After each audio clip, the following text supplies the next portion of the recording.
Yo, what's up? What's up? Welcome to another episode of TED Talk with your boy Tyg the Realist. Just trying to get everything in order. Try to get it. I knew it was gonna do that. Trying to get everything in order. All right, here we go.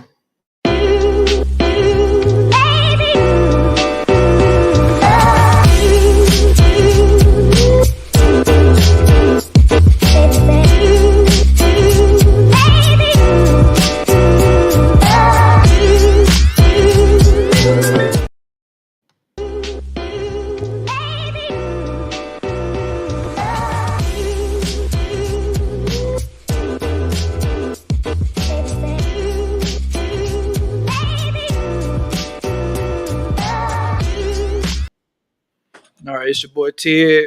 First guest right here. I got the special guest of the show, Tasia. Welcome, Tasia. Can you hear me? Yeah, I can hear you. Can you hear me? Yeah, I can hear you. Give it up. All right, I got one more person. Another guest added. My boy all the way from Houston, Oh JJ. yeah. What's going on? Say what's What's living up, up, man? JJ. Nice to see you. Man, Happy 420, everyone. happy 420, bro. Smoke it up for me. I don't smoke like I used to, so yeah. But I like want to congratulations on 420 though. Y'all had a good week. Yes. Perfect. That's good. That's good. I don't think y'all ever met. We were all down in Statesboro together at one point. Oh Oh, really? Yeah. That's N- how we are. Nice. Connection. Hello, Southern man. Like, so major props to you. Like, I'm really proud of everything you've been doing. Like, it's incredible, man. Thank you for this. I appreciate it, man. I appreciate y'all for joining, supporting the platform. absolutely. Nice. I have been wanting to do this for a while. I have been wanting to do it for a while, but you know how it is when young, procrastinate and stuff. So yeah, but time is here. So time like the present. So my topic of the week we had picked out me and Taser we had talked about earlier in the week. I had picked out a topic. I was gonna do Mama's Boy versus Daddy's Girls. Mm-hmm. That's what I was gonna do. But the last couple of days on Facebook, Facebook is probably the most active social media I've been on.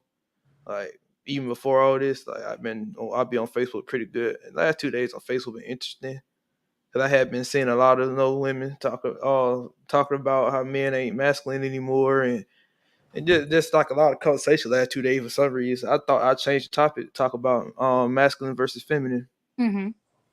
and so I just want to get your initial thoughts on the modern world today. How you feel about because you tend to be seeing a lot of reverse today. You've seen a lot of masculine women, a lot of feminine tendency guys. So I want to get y'all thoughts on just masculine versus feminine in general.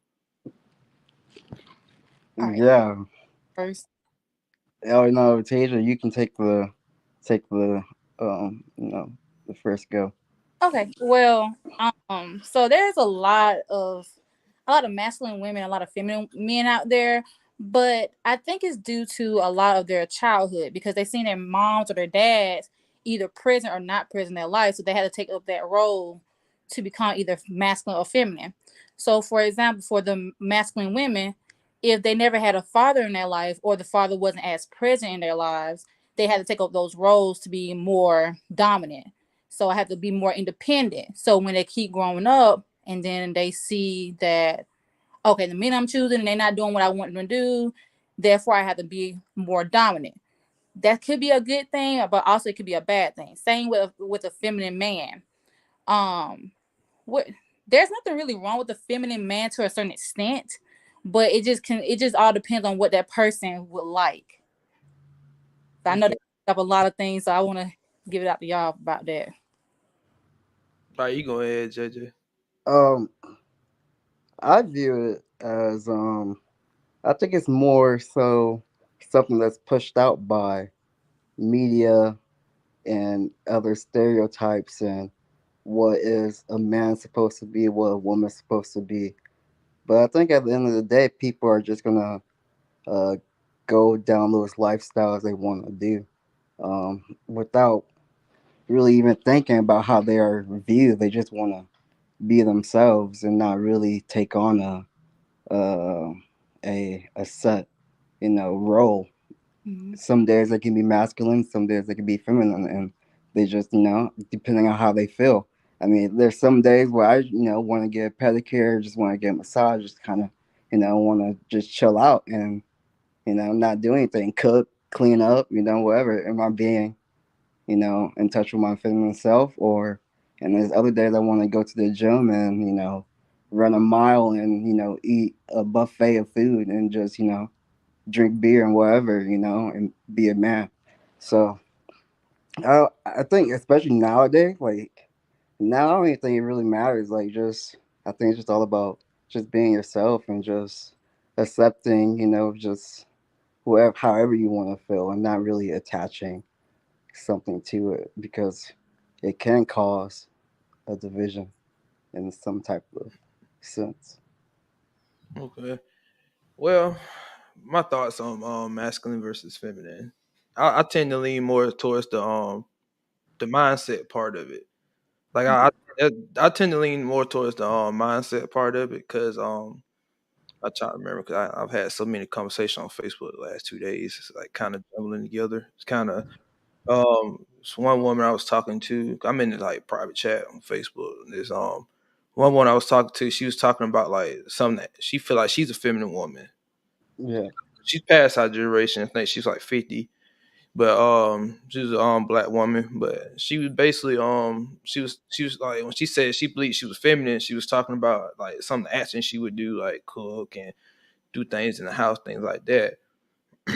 My answer to her is like I think I talk to a lot of guys. And I think some guys, most guys I talk to, like kind of feel the same way. It's like action. In our mind, action is not really feminine and masculine. It's not really as much about what you're doing as far as like a mindset that's like instilled in you growing up, whether it's an environment or just like things that you've seen growing up, or just sometimes just a mindset just some people just born with. But basically she cause she had asked me, she's like, what do I think about when I hear the word feminine? I was like, a feminine woman to me is inspiring, carefree, has a natural nurturing ability about them, sophisticated, yeah, agreeable. Like I, I should just realize this recently. Like over the years, we got in the dating world. Women that you tend to I approaching women. So it was a certain type of women, a woman I would approach over the years, and I would just had this different feeling about those type of women that I have met over the years. Like just that, it's like the aura just filled the room. It's like Mhm. you feel the woman off of them. As soon as you like get to a certain facility, then they start talking, or the way they move, or just the way they act, their personality just rings. I had always called it free spirited for so long, and that's why I used to call it when I say, man, I want my next girlfriend. I want her to be like a free spirit type of girl. Went to yeah, recently when I realized what type of women they really were. They weren't free spirit. They were feminine women. They weren't like that. So that's why I realized like, okay, so that's the type of woman that tends to get my attention the most out of all women I talk to is the women that feminine. You can feel the carefree, the lightheartedness. 'Cause women are supposed to be the lighthearted Mhm. gender of the world.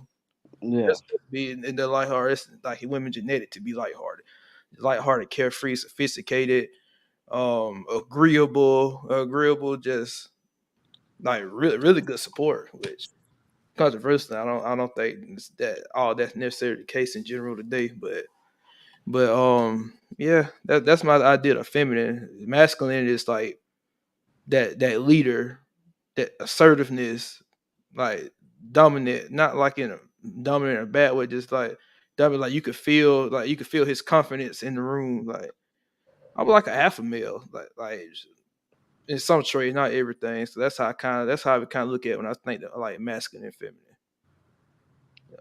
That makes sense. Yeah, Yeah, it makes sense. I like those definitions Mm-hmm. Me Yeah. too. because I can definitely relate to you know, being attracted to like someone free spirited, and that is just I guess that is those woman traits that you can't really find in I guess so a guy or something that really draws you to them on another level, um, and causes another type of attraction. Mhm. Um, But yeah, and masculine, yeah, is a leader, assertive, confident. But again, like those traits should fit, can fit women and men, and you know, I think it is. I think both are still good to have Yeah. in both genders, in some parts of your life, and it Right, can be beneficial. right. So another question. So I hear so this is my argument. I don't not going by what she's saying. This is something I see like a lot of females say on social media or in person or whatever. I hear like a lot of the I think one post I had seen that really wanted me to make this discussion was that I see women say that yeah I'd be feminine for the right man when talk about relationship sense. Like I'd be feminine for the right man, so meaning they believe in selective feminism. Selective. I wonder what I got strong thoughts about that, but I want to let y'all go first about it. I think this is the perfect question for her. Yeah. And, yeah. So I do I understand what she's saying. So for me, when I was in the dating scene, I would be selective. I would give people certain men selective feminine because I'm like, okay, I can trust them with being vulnerable. Because some people think as being feminine is like a weakness. So if I'm saying like, okay, I can be loving and I could be like very soft and everything. Okay, I'm showing you that. But then with some men, I have to be like more dominant, more strong, more like, okay, well, you're not gonna run over me. So I'm still feminine, but you're not gonna run over me. So that's I think with selective feminism coming in as with dating and for certain men, because some men think that okay, well, she's a woman, she might be weaker, or she doesn't have a mind her own, or whatever the case may be. So I do understand that sense of selective feminism. Definitely, definitely. And I think I've experienced a lot too, just dating, just women giving me different types of, I guess, respect based on the position I'm in during, you know, during that time.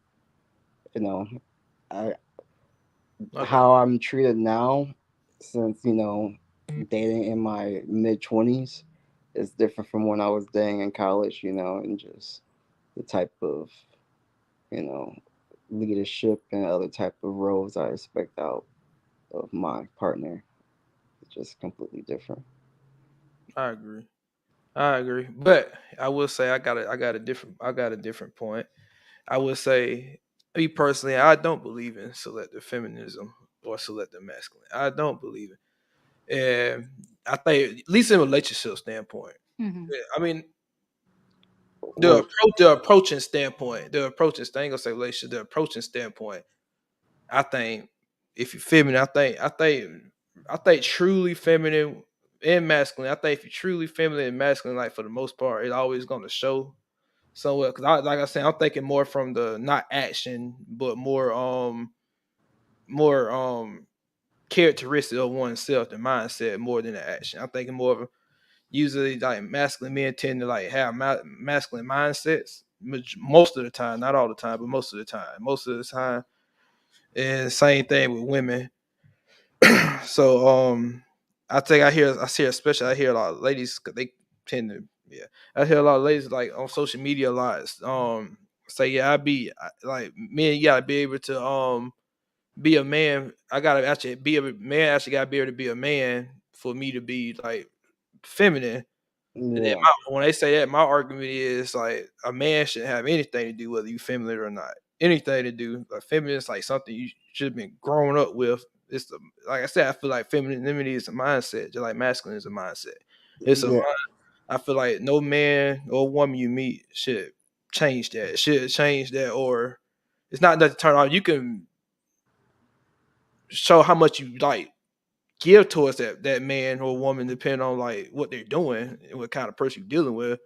Like you Uh-huh. might not show all your femininity towards that woman or that I mean that man, and vice versa. But you should, but it should still be instilled with you. I think my argument is in our modern day relationship just talking far as the feminine part, a lot of women like just not feminine. They just not feminine. Like women that like very assertive, very very like strongly opinionated. Yeah, They're very gotta have the say in everything. Aggressive. I think because it's that's been masculine. so they need to be heard, Yeah. and we should be listened to. But I think you don't think people switch up on others just depending on what's given to them. Like it's been you haven't been in a relationship and treated a woman differently based on just who she is or just how you viewed her, and just going against what your common traits are or what you usually do just because of whatever, because you felt this certain way about her or she had this going on or whatever. Because I definitely, I mean, I feel like I do that all the time, like depending on who I'm around, who I'm like, talking to, who I'm whatever. Like, I'm like,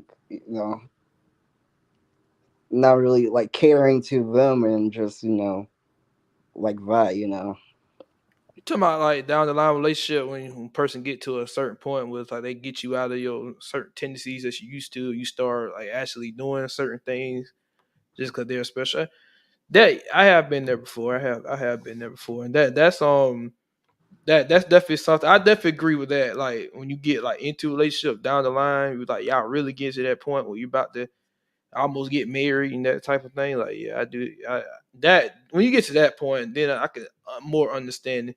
Even then, I say I don't look at like feminine and masculine as like doing things, doing things. So I think when you start getting out your and doing things, I don't look at that as like You say you think of masculine. it as a mindset, Yeah, yeah. I think of more the mindset but part. you don't think mindsets change depending on who you're around, like, Right. or just what your intent is, It can, because it can like change. Yeah. a woman could be laid up with you, but her intent is not to be with you. It's just to, I don't know, whatever. It could be a bunch of different reasons, but it could not.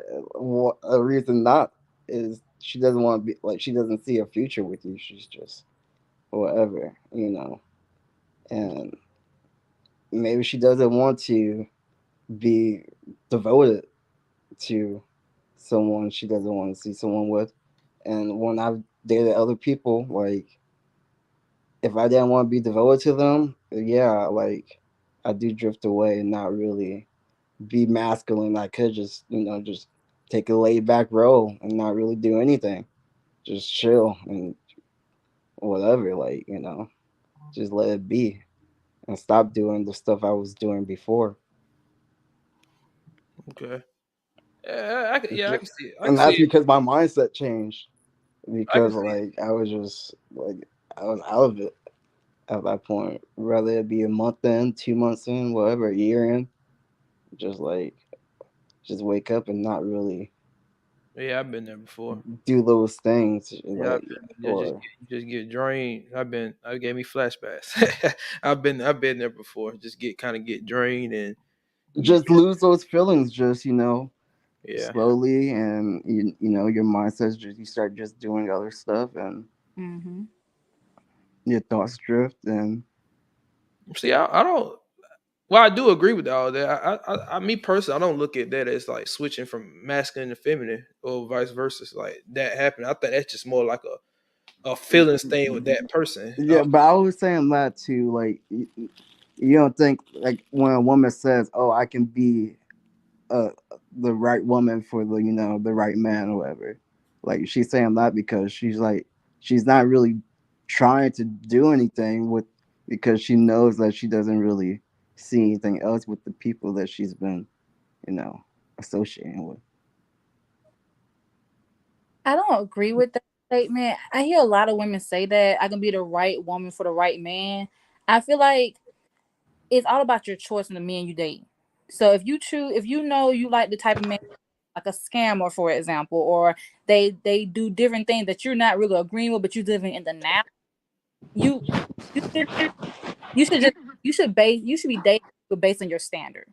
I would say, or you have for a person. So when and then also if you believe like religiously, you wait on the right person God to give to you. So kind of that too. But being the right person for the right man, I don't kind of agree with that part. And I hear so many people say that. Yeah. I agree. I think when it comes to masculine femininity, I think it's more for me. I think I said it a little earlier. I think it's me. It's more for like you could choose how much of it you're gonna show to the person Hmm. that you deal with. Even then, I would argue against it because I think, especially in the black community, I think one thing we have a habit of doing is we take our past, which we're gonna get to the second part of the show, trauma. Past, like I think we tend to take our past trauma and make our future pay for it. Yeah. Meaning, because I hear a lot of women say that, because like, yeah, they made a couple, fucked up men, and then they now they kind of guarded, they closed up now, kind of guarding it, and or they tend to say that's how they became masculine. That's how, because I'm not going to give my femininity, I'm not going to show my femininity to men because I got to have a man deserve it. And I Hmm. think that's the mistake, especially black community, that we make, because that tends to like show off a bad impression for the good people that you're trying to get. Show off a, like, if you come off as masculine, a masculine woman, then you turn around, you say, "Oh, it's because of the men I had in the past." Like, that's making your future pay for past men's mistakes. That's making your future. And I don't believe in turning off masculine and femininity for certain people. You should, if you truly feminine, it's going to pretty much ring out. It's gonna ring. You gonna you always gonna be in your femininity. You always gonna be in your, and you shouldn't close it up for a future guy just because past guys did wrong. Like, I think truly I met some feminine women. I think truly feminine women. I think even when they do have trauma, they do go through things with women. I mean, when they do go through things with guys, they tend, their reactions tend, they go therapy, or they find themselves again, or they spend time out of relationship for a while and trying to get back in tune with themselves, and but they still, you can feel the femininity off of them. They still free spirit, they still lighthearted and is careable, they still really caring, nurturing. They're still, and then using when they go to the next guy, it's almost like nothing happened in the past. Like nothing. It's like clean slate. It's like clean. Like they don't close it up, or yeah. So And that was you supposed to heal yourself first before you jump into another relationship. But a lot of people don't want to do that. They want the other person to fix them, therefore they could feel better. But it doesn't work like that. Um you're gonna cause more trauma on yourself if you don't fix the problem before you go into another relationship. Yeah. That's a recurring mistake. yeah, yeah. I trauma was I thought about break. I thought about this as a topic because no, I've been single for 2 years now. So I've been kind of like figuring out myself, figure out what I want to do in the next step. I'm not a person to jump from relationship. Hmm. I got I've only been like, I've only had like 4 girlfriends per se, because I've been with a lot of women, but I haven't like dated a lot of women per se. That Hmm. sounds like a few. Yeah, 4, I guess. Well, yeah, some people I tell, it's like, oh, 4, they take it like you on the bed. Like, nah, I've been with women. I got my fair share, but I ain't like dated, because I don't take where I think, because our generation, we tend to not to. I feel like at least the terms boyfriend, girlfriend, wife, husband, those terms don't really mean as much as they used to. Don't really mean as much. People throw those terms around very Yeah. lightly now, and I don't. I got more of a traditional mindset with it. Oh yeah. Like, you gotta show me something if you're gonna be my girlfriend. Hmm. We just screwing around. You being my girlfriend. Two different levels. Hmm. Nah. Two totally different levels. So like, but yeah, with the so I finally figure out, like, I had one thing I had to think about, like, what am I willing to compromise on, and what am I willing to not compromise on.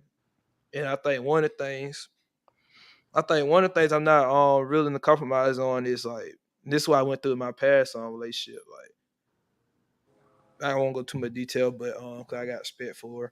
But basically in the Oh. last relationship, one of the things I thought I could handle, I knew she came in with a lot of trauma, Hmm. like a lot of like issues in her past and things like that. And you think as a man, you like, I had that mindset then. No, everyone can handle it. Everyone has their issues. Like, I have my issues. Everyone has the issues. I'll be able to navigate it and all that. So Now I got a different thing. Cut it out. Nope. Nope. Soon as if I'm on a date with a girl now, soon as she says, "Oh, I got a wall built up," you gonna have to. I gotta work out my trust issues. She say, "Nope, nope. We could be friends. Go through a therapy. Go do therapy. We'll be friends until you solve all that. You solve all that, cause like I don't. I learned now that I'm not really coming out. As soon as a girl come in and say, you can have trauma, you can have your issues, but I feel like you need to maybe not get rid of them completely, but you need to solve them to a certain extent Well, so that you're not throwing it on the next person. Throwing so you're so if someone says they have trauma, that's a no go for you. no, not if they have trauma and they haven't dealt with it. Yeah. That's the thing. Trauma. Everybody has trauma in their past. They have trauma and they haven't dealt with it. It's, Well, they like, what if it's something that you have to like deal with every day, and it's just something they have to like live with well, like every day, and what's they can't healing is a forever process. what's the example? Is that nothing to is What's the that what's the I example? kind of what therapy could kicks in with. Like there's some traumas that won't like go away in a day or a few weeks or months or even years. But if you actively working on yourself and you know the trauma that you're facing, then you're able to like, okay, I have this trauma, I'm working on it actively. A lot of people don't want to work on their trauma. They were like, okay, I can just put it, I deal with it later, and then it end up affecting their relationship and end up affecting the other person, and then that person get messed up because they were in a relationship with a person that didn't want to fix themselves. yeah I agree with that. That's a good point. Now, give me something to think about. Now, if it's somebody's trauma and it's like a day to day thing, something that you can't get over, like I gotta say it quickly, but it's like not like can't really put a time. I guess it's something that it's not a past thing that you gotta get over something that happened in the past, something that still presently is happening, like concurrent with your life. I'll say that's why I have to more evaluate more because even then I'd be like hesitant, but I will say I ain't gonna say I know. It's just gonna be it's gonna depend on what they're doing to work on it. What is what is the trauma what is going on that's caused them this trauma? yeah Cause sometimes I don't want to like negate anybody that says they had trauma with anything because people have different response to anything, but some people it could be like something like really that's yeah so Yeah, really like that, but I won't go as much on that because that's like subjective. That's like subjective. But I'll say just depend on what they're doing, what they this therapy, how are they going, just things like that. And have they got it? Might not maybe not like gotten over it, but have they got to the point where it's like I ain't gonna say it won't affect our relationship at all, but it's maintained. You not like are you doing what are the tactics you doing to make sure you keep it out of your future relationship, like as much as possible, at least minimize it. yeah Just because I don't like the I don't want you to come to mindset. Well, I had this, I got this issue going on. So any conflicts that happen in our relationship, I told you about it. You should just accept it. Told you about it, and not how much they really trying to keep it our relationship. Now here and there, I expected it to come up, especially if you told me ahead of time. I hmm expected it to come up and like rear its head in our relationship, but like, are you really trying to prevent it? Or would you date someone who's like currently doing therapy then? They're like, have It depends on the therapy working or not. Like if I meet them, it also depends on their other traits because if I'm looking at someone's negatives, I gotta like I'm not gonna compromise so much. So if that's one thing I got to compromise. I'm like, okay, she got some underlying issues. She's working on it. She's working on it. She's got some things going on. She's working on it. Then there gotta be yeah something else like that really like ups is like okay should be worth dealing with for this because I get this. I seen these traits right here that are really really good, like above normal for a woman, real above. But the other line, okay, nobody's perfect. yeah Other line is okay, she is going to therapy. She's working on this. now It's something like I could like truly understand. Like okay, she's working on this, and like I said before, she's not like she's working. The most important thing she's working on to get out. The most important thing she's working on like if getting out the issue out like out of her life or yeah past it. But also make sure part of it is not like throwing it all on me, throwing it all on me. It's like make sure your therapy not one person that's like helping you get through it and not me. Because a lot of Yeah, people tend to use their next relationship as their therapy. Yep. As their and that's why I think that's what I'm getting to. I think we need to stop. Get yeah, but now shouldn't therapy be like normalized and just accept it and maybe more used and maybe more available for people? I feel like therapy can be helpful for anyone, whether they're facing any type of trauma or not, just to have someone to kind of, you know, I agree. talk to, a licensed professional I who agree. can kind of help dissect your thoughts and feelings. But a lot of people, there's a lot of stigma with therapy too, and especially in the black community. There was like, well, I can handle my stuff. People who go to therapy can't handle their stuff, which is like, that's not even the reason behind it. People need somebody to talk to that is biased. Excuse me, unbiased. Excuse me. Yeah. And a lot of people don't want to do that. They just like, okay, well, I mean, I don't have to go there because it costs a lot of money, but there's all different options you can use that it could be low cost to you. It just kind of like it's a really big stigma in the black community, I believe, that about therapy and about seeking help. Even I, for like rehab too, for like Hmm. addictions and things like that. Like, will you date an addict, like someone who's or someone who's trying to get clean from I don't know, me personally, no. anything, Are you asking me? or just in general? Oh, add specifically me. Well, they had all those traits like you wanted though, and they were like everything, but they were just Me, me, addicted to whatever. me personally, no. Me personally, I say no because I feel like I'm doing them a favor. Because I feel like if you got that issue like that, I don't think a relationship should be your focus. Oh, It's like it really? should be you going to figure out your addiction and going to therapy should be your focus. Should be your That's me personally. I don't got nothing against anybody that Wow. but that's just me personally. That's me, bro. I'm real about that. Like even my last relationship was like I think that's one of the reasons why we broke up. It's one of the reasons why we broke up. It's like not she wasn't no addict, but just like but just like she did not get over her she could not get over her past trauma. Could not get it. It was affecting our relationship. She could not like move past it.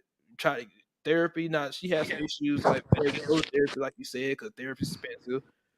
So she be able to, like kind of afford it sometimes, be able to not afford it sometimes. But the cause one thing we realized at the end is like she couldn't balance like no matter how much I tried to help, like she could not balance like both of them, like trying to like get past her issues and trying to balance relationship at the same time. Like it did literally did her justice to leave a relationship and figure herself out and figure that out because I feel like another person could do so much. Yeah. And I learned that hard way. A person can So do so much. You only can do so much for someone. You only Hmm. can yeah. support them so much. It have to be them.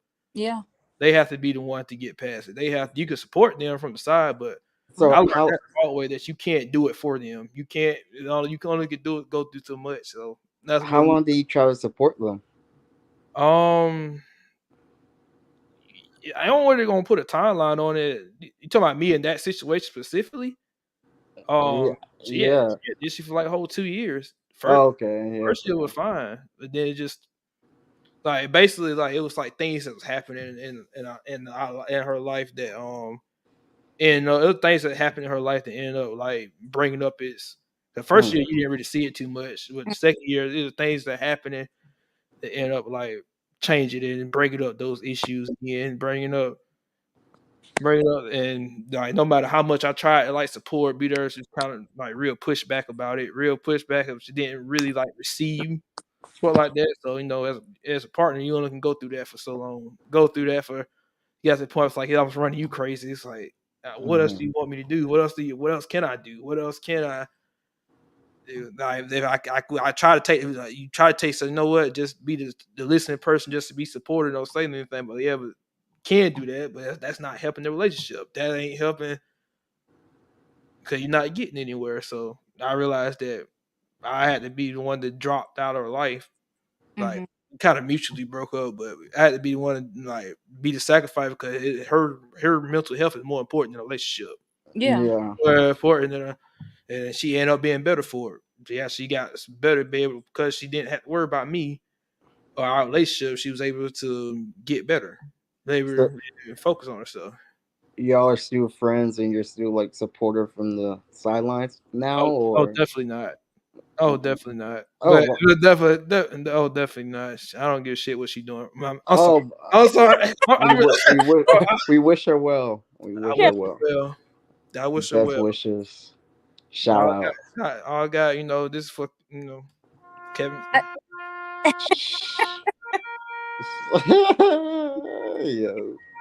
Yo, well, yeah. right. That's how I feel. Yo, That's how I feel.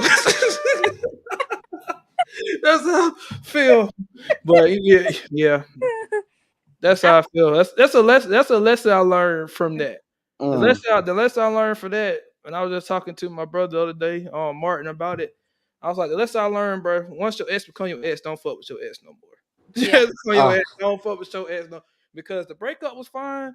The breakup of the relationship was fine. Where the reason we talked for a whole year after we broke up. oh, Mm-hmm. I nice. helped her. I feel like I was a good part of how she got better even after we broke up because I still supported her as a friend. We still talk every time she needed to talk. It had those depressed days. I was the person she called months after we broke up. Mm. Nice. After Yeah, that's we broke good. up. The problem was about a year after we broke up. Like literally, like I mean, about 8 months after we broke up, basically, like she was on. She she was talk. She used to talk about she was talking about like, yeah, this guy had wanted to take her out on a date, business and that. She was like telling me, I appreciate you telling me. I mean, I told her she didn't have to. Hey, I mean, I ain't your boyfriend no more. You ain't wasn't obligated to tell me anything. But I guess Wow. I figured out why. Yeah, I didn't look at her like no vindictive way. Like I don't think I truly believe she didn't tell me that just try to like hurt me or nothing like that. Tell me Mm-hmm. that. She literally tell me that I respect, telling me that like I do wholly believe that. I'm 0% chance she's actually like doing it in a bad way. Doing it, but then the mistake I made is I told her I knew I still like part of me like wanted us to get back together because Uh-huh. I think the kind of understanding when we broke up that it was kind of it could be a permanent. We understood it could be a permanent breakup, but this also could be a break.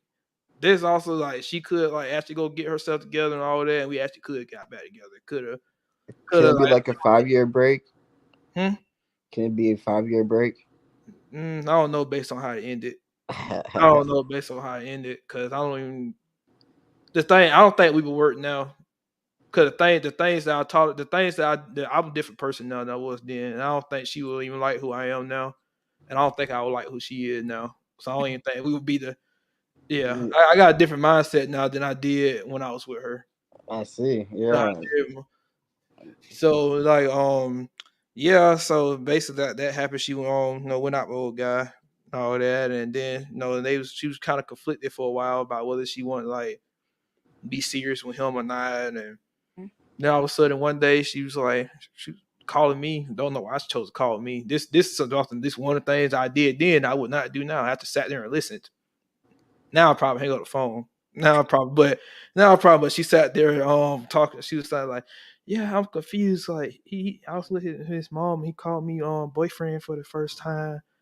I mean, he referred to me as his girlfriend for the first time. I don't know how to feel about it. Then I sat there like a fool and listened to all this, try to be listening ear. Then I'll just get away from me. Get away from me. Like no, no, no. Like yeah, I'll be completely I'll be completely different now. So yeah, and then one day she was out talking about yeah, we always gonna have we was like talking like what we mean to each other and stuff like that. He's like, yeah, I was gonna have a connection. Things we always probably gonna be friends. Always gonna be a great area with us, like what's going on and stuff. And then about 3 4 days later, I just woke up and yeah, blocked on everything, phone number deleted. I was like, no explanation. Later ain't heard from her since. Really? Yeah, just like no explanation, no. Hey, I listen because you would just say I know why it happened. I understand why it was just like how she did it. I Mm. understand why because it's like I get it. Like I so get it. Like heartbreaking. you got a new boyfriend now. Like y'all know you can't be. It don't look good. You as a Mm, partner talking to your ex while Oh, you a new person. Like having any yeah. communication. Ex. I get that part. It was how it happened. Like mm-hmm. basically went ghost. Basically went ghost. That's why. Oh, That's why I learned. That's why I learned never to do shit. My damn. A sad story. But that's why I yeah. learned. You can't love these women out here.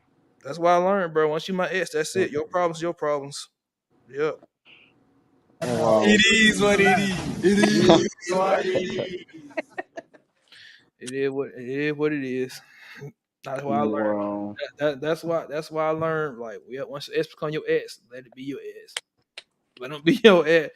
That's job. That's their job to figure out. I'm not saying I was just like go so mad because I don't believe two wrongs make a right. So I wouldn't say just because that happened to me, I would do that to my ex. Like not, I would say my ex like they going through something like say we broke up and they going through some stuff or whatever. Like they text me, I'm not gonna like say I'm blocking them. I ain't not gonna text them back. It's just okay. No, I give them like distant support. Good, Yeah. like, good luck. You got it. You know all that. Nothing more than that.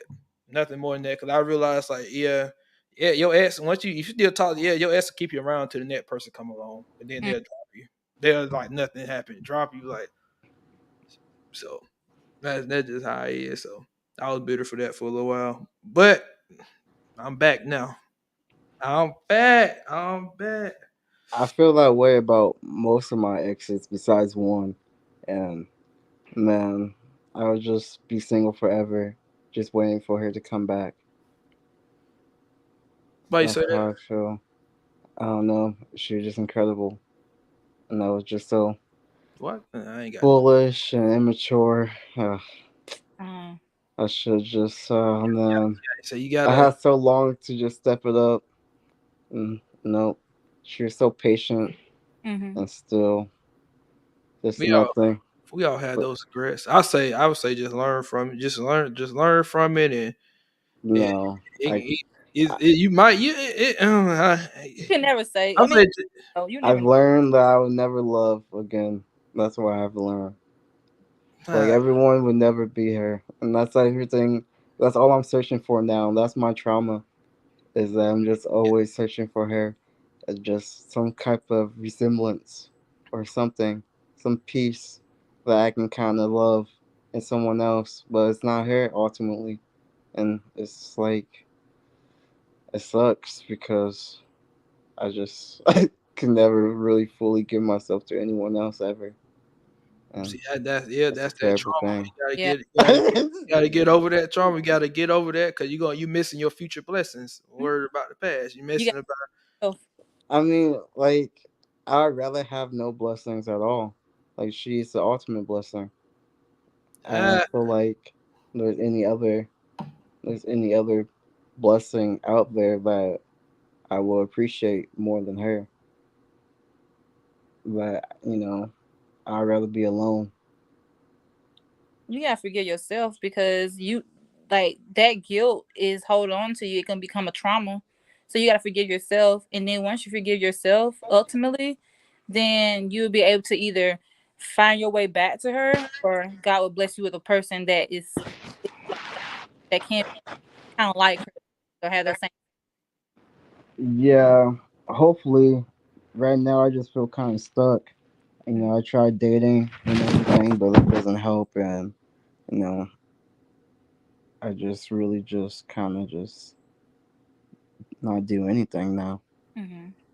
Ever since, have you I, talked to her about this, or is it possible to talk to her about no this? way. I have no contact at all. I Uh, don't know where she is ever.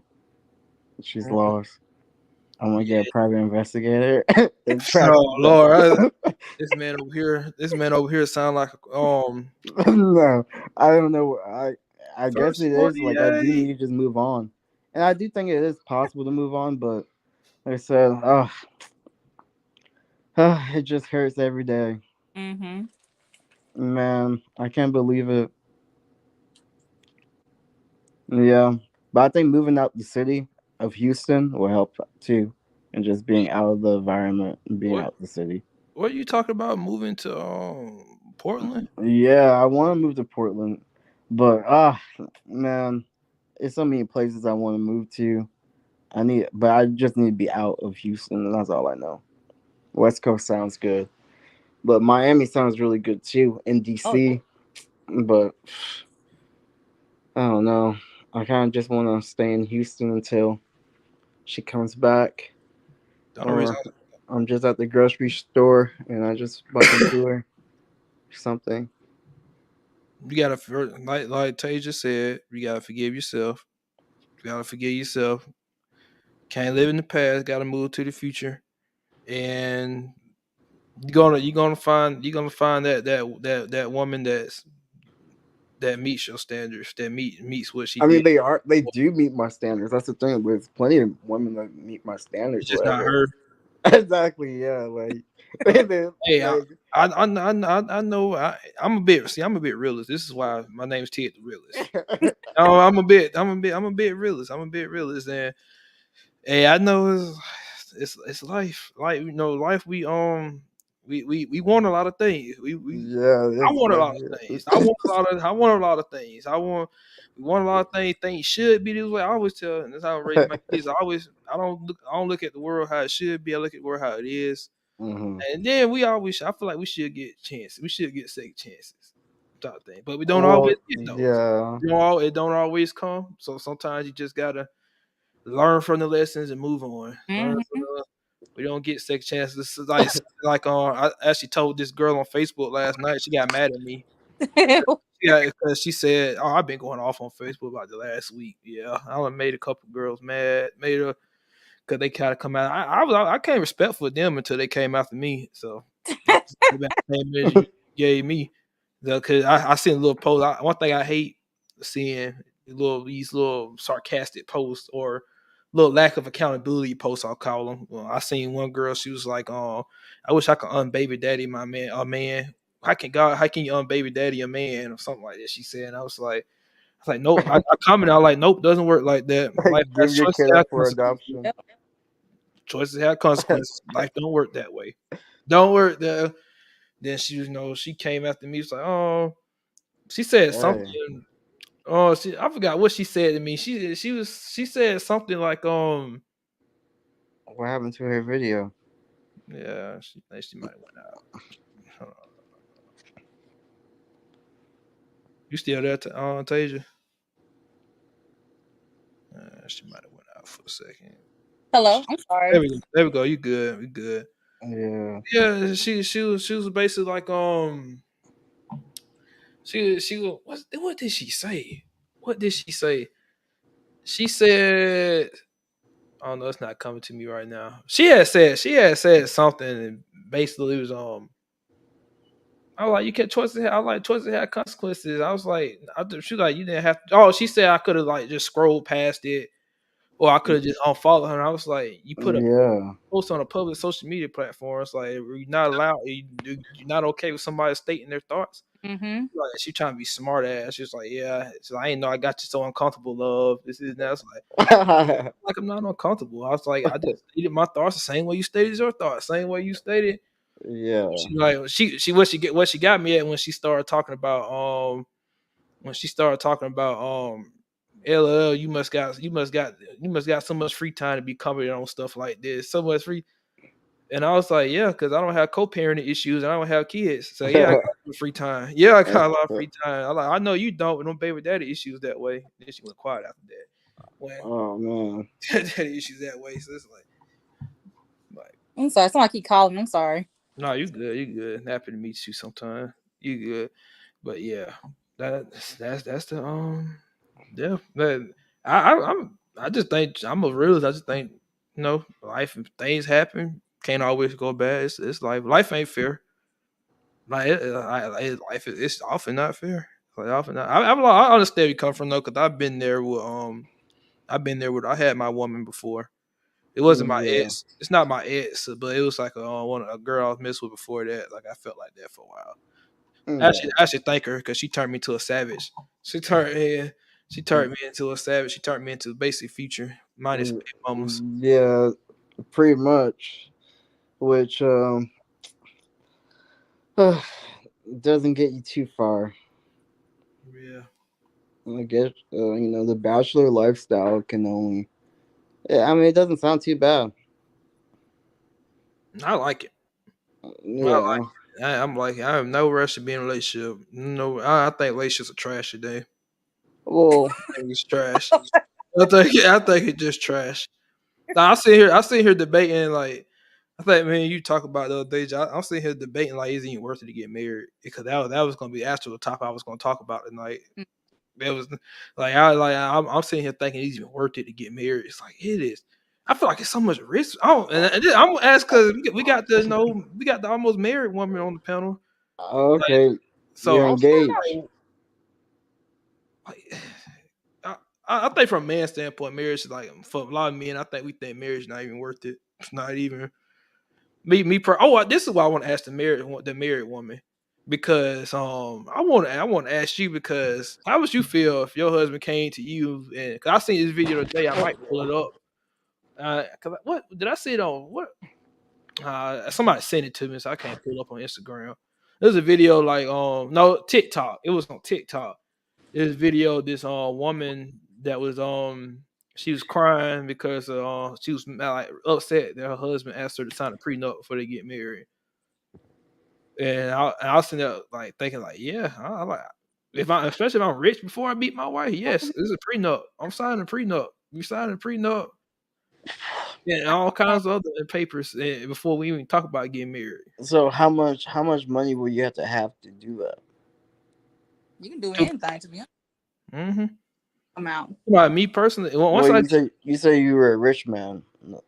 yeah, I say once I if once I ain't gonna say I ain't even gonna say rich. Once I'm like very above average, cause right now I'm above average money making. Cause the average man in the US makes about 42,000 a year. So I'm Yeah. already I'm already above that. So I'm already above that. But I would say once I start making like more than six figures, that's when I really start considering prenup. I will start considering, and definitely when I get multi six figures. Definitely Hmm. like when I get multi six figures, like yeah, I'm gonna need a prenup. Honestly, yeah, the reason why I need it ain't even necessarily about the amount of money for me. I need a prenup because I don't want the government to be in control of how much money I'm giving to my wife if in the event that we get a divorce. Because I think the laws are so unfavor men. And it's like this is why a lot of men today don't want to get married. This is why the marriage rates are going down. This is why the marriage rates because the laws are so outdated. The laws we have in place now protecting women. I get why they're in place because they basically protected women at the time before they had jobs and had careers where they was like solely dependent on marriage solely. So a lot of men would like leave there or get divorced and basically left a woman with nothing. So I got that. But now in the day and age, women work, have careers, and still have to give up 50% of your assets. Still have to give up like that. That's that. I don't think it really necessarily favors Now I man. want to So So okay, yeah. She said she want to challenge it. Let me hear it. chime. yeah. Okay, so concerning the prenup, so before even y'all get married, it depends on the type of woman. So if you have a good woman, you wouldn't mind spending up 50-50. But if you have a gold digger and you knew she was a gold digger before then why would you marry a gold digger? Because of her looks or what is she offering you? So I feel like men that have an issue with paying out child support or paying out like alimony. I feel like those men they go for women that for their looks and then wonder why. Oh well, I ain't because she didn't work hard for it. Okay, but that's what the type of woman you chose to marry. You chose her for her looks. You chose her for the highest type of lifestyle she wanted. So of course she gonna want half of that money or majority of that money. But if you have a woman that's a good woman, y'all just not working it out, or you cheated, or she cheated, or whatever the case may be, then if y'all have a family together, y'all built together, and y'all had like businesses together and everything, then half and half, that's just equally right. But Mm, I mm, cannot women or men that have like child support, for example, and they getting paid $3,000 a month for child support, and I'm like, oh, that, and some people like, that's not enough. What you mean that's not enough? That's enough for one child. You trying to live out your lifestyle off that child. You don't need to do that. Child, that money's supposed to go to that child, not for you and your hair or nails, or not for you and what everything like that man wants. Because there's some women that pay alimony too. No, excuse me, not alimony, but child support. So I just feel like it all depends on that. So you all go back to when you before you get married, what type of person you want to get married to. Yeah, I get both of y'all's points because I feel like a prenup is only in play if you guys get divorced. But why get married to someone if you have a plan to even have to go through all that? Like, It's Mm-hmm. it's a cold world out here. You never know. like Especially I think the real because we look at the statistics like in the black community, 60% of marriages end in divorce. Out of those divorces, and I think the reason why number one reason I hear men's based on what research I do, like watching podcast shows and watching different things, like the number one reason I think I see men do that is because like it's crazy, but 80% of divorces are initiated by women. And while some of the divorces are valid, abuse anybody you getting abused, divorce is Mm-hmm. understandable. You getting abused, it's what's another extreme abuse? So just anything like the extreme thing, cheating. Cheating is another valid reason, and even I'm trying another episode, but anything is a overall, valid shit is a reason. valid issue. But I don't know anything because I'll say so. I would say people get divorced, people break up relationships. Period over like the dumbest shit. Sometimes I think Well, me personally, in my opinion, start with anytime you're not happy, hey, you should leave, see right? that Yeah. I don't necessarily agree with that. I don't necessarily because Why not? If you're that's not happy, why that. not leave? I Why would mean, you stay yeah, somewhere you're unhappy with? it depends on how long. Now, if you going like if you like a year, if you like going a long period of time unhappy, and What if you're you try to go through therapy and you try to do like counseling things like that, and it didn't work, then I understand. 2 days a week 2 days for a week, see for that three that years 2 days a week for 3 years, see unhappy? that's more questionable because see You're not leaving. this is why I feel this is no I'm not because this is what I feel like where social media and movies and TV has screwed with us. No Has screwed with way. us. 'Cause relationship What? ain't supposed to be. We ain't supposed to be happy all the You're time. not supposed to be happy every day It's supposed to be up and downs. with It's your supposed to be partner. Are you ups and no? downs. Are It's supposed to you? be No, ups and It's it depends supposed to on be. what you unhappy That's what the for. media tells you. It's supposed to be Give, ups give, and downs. No. that's give me an example. Give me an example of something you would be unhappy about. Then 2 days a week. Just anything. Oh, you left dishes in the sink. Whatever. Yeah, unhappy. Then the answer is have a conversation with that person, figure out a compromise with it, not break up with them, not break up, not break we just get divorced, and then that's why men so hesitant because it's like I gotta put up 50% of my assets just for you to say I'm not happy no more with something crazy that we could have resolved. And then a lot of women know they have this back alley because they know, okay, well, I'll be taken care of if I get divorced. I'm gonna get 50% of everything anyway. So you get something but out of it. You get something out of getting divorced, something out of it. Like, and I have to put up but F my assets for it. F my think about it, it all goes back to the women that you date. But going back to like being unhappy, now it's different if you're married, you tell your husband about like doing certain things around the house or he need to improve on this, and let's just say prolong it doesn't happen. And every day you're doing it. You're going to work, you're doing everything, taking care of the kids and all that. You're draining yourself. So it kind of like that one day being unhappy can cause into depression, can cause somebody like either thinking about cheating or cause somebody to think about like, is this marriage worth it? Because I'm doing Yeah. everything. I'm asking this person nicely. I'm asking this person like, okay, can you help me? You refuse to help me. That's coming to a bigger problem. So a lot of women they go through that a lot of time because like with a marriage is compromise, but a lot of people don't want to compromise on what they don't and do. Yeah. Yeah. I just Especially when think they already get what they want. I They just think start Nah, being. 50% is a lot. Like me, I think I come there because me personally, I know everybody don't have integrity like this. But I'm gonna have integrity. Like we get a divorce and it's something like understandable. Like it's something understandable. Um, there's something understandable. Like I don't know something that I guess I can understand. Then why we got a divorce first? Like no, I guess no, you ain't do nothing fucked up. Like you ain't cheat on me or do nothing like that.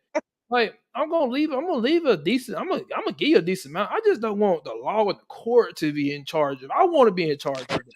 And I think But that, 50% is a lot.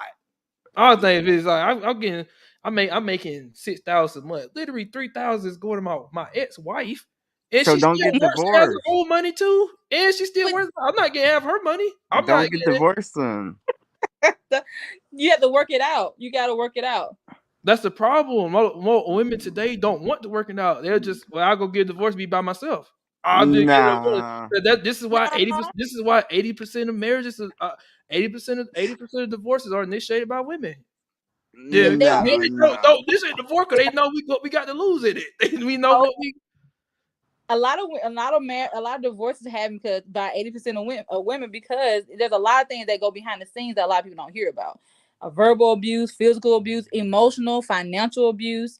There's things like compromise. Like if you're not willing to compromise, why am I with you? But that also goes back to like you should have seen these signs beforehand. But sometimes certain signs don't develop until you actually get married, and you have to see, okay, well this person kind of lazy, and I'm thinking like, oh, they're not lazy, but they kind of are lazy. So am I willing to deal with that for 50 plus years? Yeah. But compromise with that type of stuff. Because I feel like it would take a lot for a woman to, leave a Mm-hmm. family, especially with kids and everything, and go through that Yeah. if something serious wasn't going on. Like, it really does have to disturb your peace for a long Mm-hmm. time. But I feel like you shouldn't go into, you shouldn't view marriage with divorce. Those are two separate things. Like when you look into marriage, you should just look solely into marriage and not think about, oh, what happens if it ends. Just Yeah. I'm think about a long and happy and flourishing marriage. I'm answering But that. I'm gonna answer that in a minute. But we got AJ, the angry black man. He just typed in. Welcome, legend.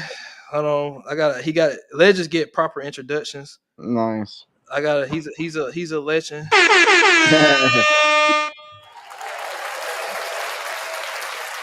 He's a 712 legend, so he has to get the proper introduction. He's a seven. He said if you're over. He said if you're an overall happy person, you still gonna have good and bad days, just like everyone else. Same applies to relationships. Mm-hmm. hmm That's basically how I feel about it too. That's Mm-hmm. pretty much how I feel about it too. You just gonna have ups and downs. I don't believe in just hopping away just because you're not happy. Hopping away just because you're not it's like constant happy is something that can't be fixed, worked through, can't be worked through. But yeah, But if it's reoccurring, if you're constantly unhappy it depends around on this what it's for. person, Like, if have you done everything you can to rectify it, or what if you don't want to? breaking it up? What if you don't want to try to fix it? See, in Then my that's opinion, the that's issue. the issue. That's the issue we have. That's the issue Then we have. We lead too fast. We or, lead too fast. That's it. Like nothing. I say our generation ain't made up the same stuff. The past generations made up. Ain't Because literally nowadays you just have plenty of options. Like that part's true. you can go anywhere and find love. That's part true. But going back to earlier, to answer your question earlier, the reason why I have to consider divorce, I'm always going to consider those things. I'm a person look ahead. And I think you have to mitigate, just like anything, just like you making. I look at. But I'm looking sad to ahead say it to like this, divorce but I'm isn't sad. hopeful. I'm sad to say it like this, but I look at it. I'm like I'm making a purchase. It's like you making a purchase of car. You're not gonna look at the car like, oh, that car is pretty, it's No, brand new. You're not gonna you're not if you got a car got a little mileage on it because we all that's like buying unless you're insurance like a for virgin. a motorcycle that you never drive. Yeah, but it's like going to buy a car. And you know if somebody else it's like going to buy a car. You know somebody owned before, but buying it just looking off it looked good. You didn't look up the car history. You didn't look up. You didn't look down the line like potential issues with the car or nothing. Like you just blindly just signed the papers for the car. You just silently blind. That's why I look at it. I'm like I'm going to think about the risk because especially just based on the statistics today, like more marriages are not in a divorce, and women tend to initiate it. And Oh my goodness. even if I give 40%, say I have 8%, 40% of those women have legit reasons to get divorced. They abused, cheating, all that. The other 40% left because I wasn't happy anymore. Our love language ain't didn't And match. that's Love a language, I perfectly wasn't good happy anymore. reason. Like, Yeah, because if you're not okay, it's different if you're happy or because man, he ain't buying me Louis or all these expensive, then you know that person's a superficial person. But if they generally not happy because like, we don't have sex that often, or we're not intimate, or you don't tell me I love you, or for example, like you don't help me at all, like I'm doing everything 100% 24/7, then that could generally make a person unhappy if it prolonged like years and years afterwards. And So a you person should don't. leave. no cases, sure. No, Yeah, yeah. but If it go, it just depend on how you like. And I base what I'm saying like in our generation, people tend to like jump and leave, and they don't even like. There's step. I feel like there's steps that up to that point. Did you go to okay, counseling? Talk to each other. Did you Come like come on. to be able to come to compromise, like things like that? More Is talking that about marriage person and relationships, but like more talking about the marriage side. Relationships, and you might not feel like you're obligated to do all that because it's just a relationship. I get the that. relationship's the first step to the marriage? yeah, Yeah, but in today's world, I agree that it should be like that. But in today's world, like relationships, like I said, relationships don't really have a as firm as a meaning as it used to. So it's like people look at it as like well, I'm in a relationship with this person instead of going. I don't feel like I'm like tied to feel obligated because there's no vow said. Relationship isn't mm, permanent. There's no vow says different than marriage. What do you mean? So you So, just in a relationship, basically, like I feel like a lot of people. I ain't saying they right for it. I'm just that is saying this not is like people mindset. Like mindset, like, well, you just my boyfriend, you just my girlfriend. That I don't have to spend all this time going to counseling, do this. I just gonna go find somebody that's willing to that's better, willing to don't have this problem. They yeah. don't. That's right. how a lot of people think. That's how a lot of people think. Yeah, I ain't saying it's right, that but I way. get it. I get it when it comes to relationship because it's not like a permanent bond, or it's not as permanent as marriage. Like marriage, you said vows for better or for worse, sickness and health, sickness and health. Like Whatever. But a lot of people get married because of a trend too. They say, "Oh, it's cute. You married and everything," but they don't think about the emotional, the physical, the mental. The capacity it takes to be married to somebody else because you got to deal with their habits. You got to deal with them like not agreeing with like doing what you saying. Because some people they get married so I got somebody I could tell what them to do. Like if I tell them to take the trash out, they're gonna do it. No, that you don't get married because of the. You get married because you actually love that person. But when you go, Yeah. it also come with compromise, come with other things that a lot of people don't think about. A lot of people don't want to fix what they already have going on in their life beforehand. Therefore, they going out throughout their dating lives, just having that same baggage, not fix anything. Then they keep going, get engaged, doing the same thing. Then when they get married, the same baggage still from when they dating still there.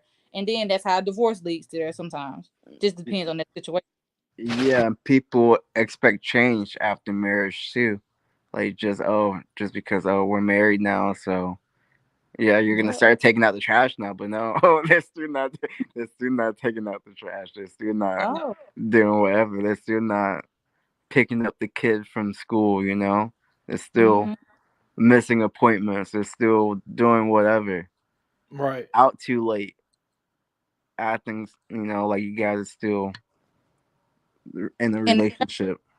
yeah, and the same things that when you were single you cannot do when you're married. Like, okay, for example, if like a lot of women, a lot of men, if you going out with your single friends or whatever the case may be to a club and you dancing, you having fun, you getting liquor, and you know how you are when you drink liquor. You very promiscuous, you very flirtatious. You need to be out there with your husband, not with no single friends or not with anything like that. If I'm going out with my single friends, I'm like, okay, well, I know I'm going out with my single friend, but I'm gonna let my husband know what's going on if I choose to do it, or he gonna come with me. If he ain't able to come with me, I'm like, okay, I'm gonna be at. I'm gonna call you. Then that's how it is. But some people don't want to do that. Like, oh well, whenever I get home, I get home. Then don't matter. That's it. and that's one of Yeah. the things I feel like, especially like on the man side. I feel like a lot of like this is why I don't really.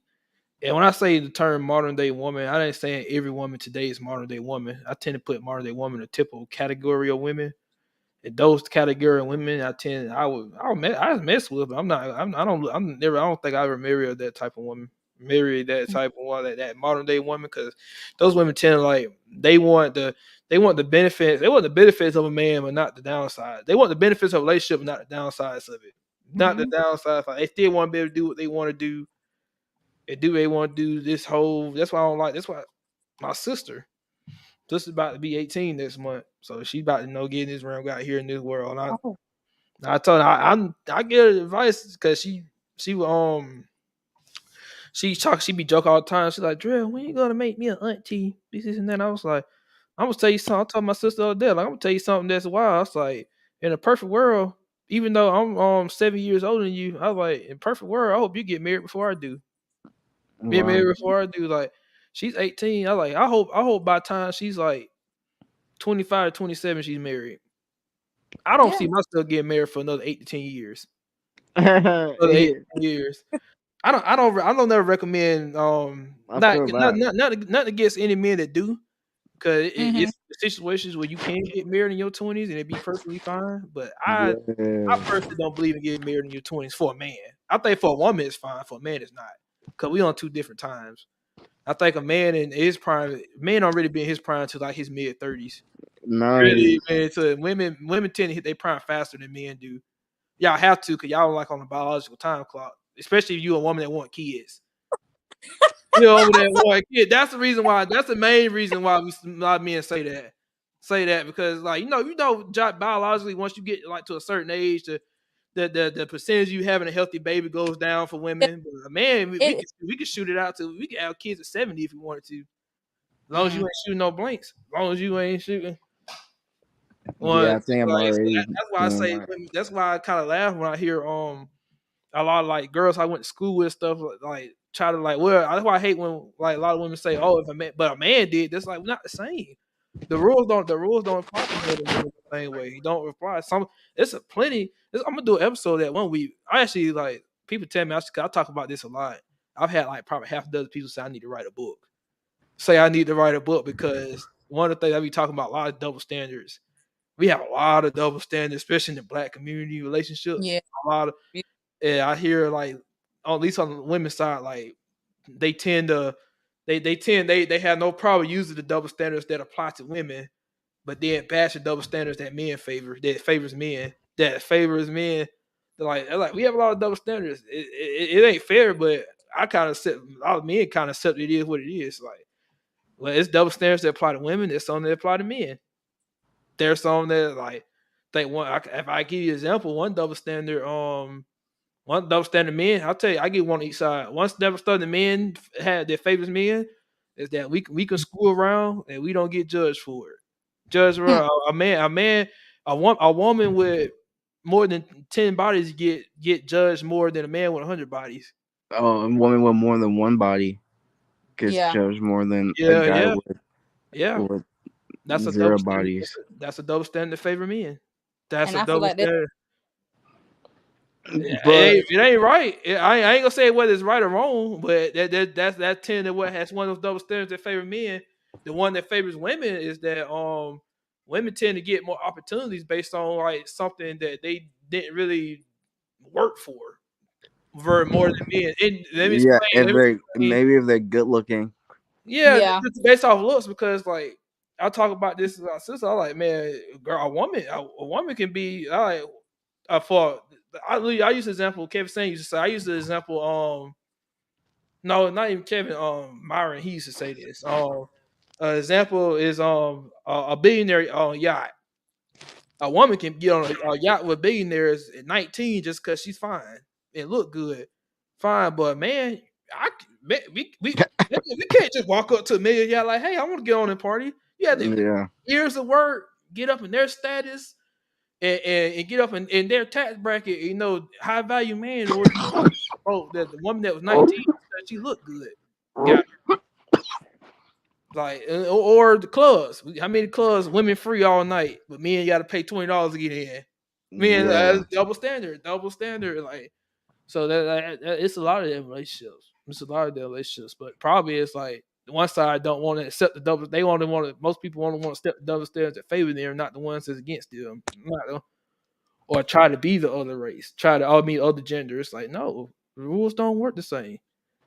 We don't live by the same rules. what means a lot, what means a lot to women don't mean may not necessarily mean a lot to men, and vice versa.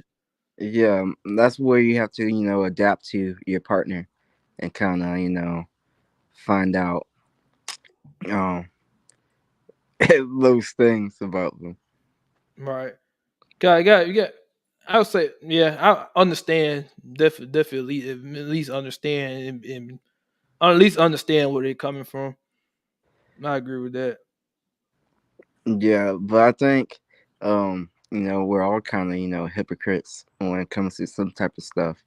We may get on someone about some habit they have, well, we may have the same habit, and Yeah. but we just, don't like that in someone else, even though we may be doing the same thing, or someone may look like how we look, but we don't like them because of whatever reason. Fair, fair. Yeah, it's yeah, relationships is it's cold out here. I think my two focus right now in my 20s is just fitness and finance, trying to get down to my goal weight, and also working on my finances. I'm in a good place, but still got always be better. Yeah, Yeah, definitely want to get up. I always said once I get up to a certain tax bracket, I told my sister when I asked my sister the other day, I was like, the best chance of me getting married is probably like the next 5 years, because once I get up to a certain tax bracket, the chance of me being married, gonna go significantly down. So Yeah. it's gonna go significantly down. It's like the more money I make, the less I'm gonna feel inclined to get married. yeah. Yeah, So uh, you say that, but then when you like when we talked about it through text, you like only the top 20% of men get married. But now yeah. you're saying you're in the higher tax bracket, then you're not gonna get married. I was saying only when I said that, I meant like only the top 20% of married It's men like beneficial.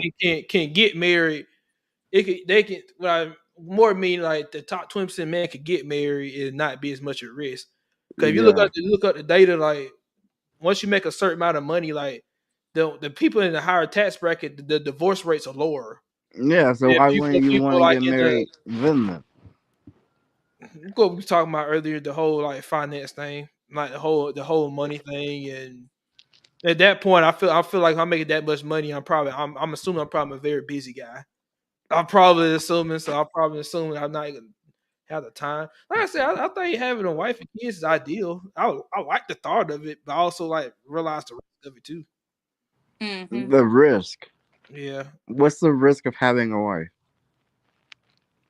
that finance thing, man. That finance thing. What? I'm still stuck on that. Added somebody. If okay, well, I guess you shouldn't get married if you can't bear the Oh, financial responsibilities. No, I can't bear it. What's up, AJ? We got AJ in the okay, there room. we Yeah, go. AJ joined. It was buffering for a second. to be honest. But So no, we we can talk. talk about that prenup thing. Yeah, so we talk. So we talking about. So we gonna go back to that definitely. So we basically talk about like the risk of like as a man getting married. The risk of a man get like. I just think it's just a financial risk. Is like the woman gotta be worth it. I could handle her like paying her finance, but I'm not ready to watch half my assets just go away off of divorce, especially if, like something like what a lot of us get divorced for. But it's not divorce, it's marriage. Like it's not you're not getting divorced, you're getting married. Yeah, you I thinking know I'm already getting about married. that's, that's I'm making that's what if you're doing. you have to You're be ready getting for the married. possibilities. You have to be ready. I You're get not what getting you're saying divorced. though. You should go into a marriage already thinking negative. I get what you're saying. No, you should. I get Yeah, what you're saying. You shouldn't, but it's but like, but but you yeah, want to protect yourself. That's what I think I understand. You want to make you sure just you gotta protect. protect yourself. Your asset. You Yeah, worked that many years to build up this money and just get washed away off of divorce when the possibility of divorce fees over something like silly. Not even silly, but just like we got divorced. I lost half my everything I worked years for just because you weren't happy no more and you wasn't willing to work it out. You but wasn't that's why willing. you gotta make sure that the person you marry is kind of have the same similar mindset that you yeah. have.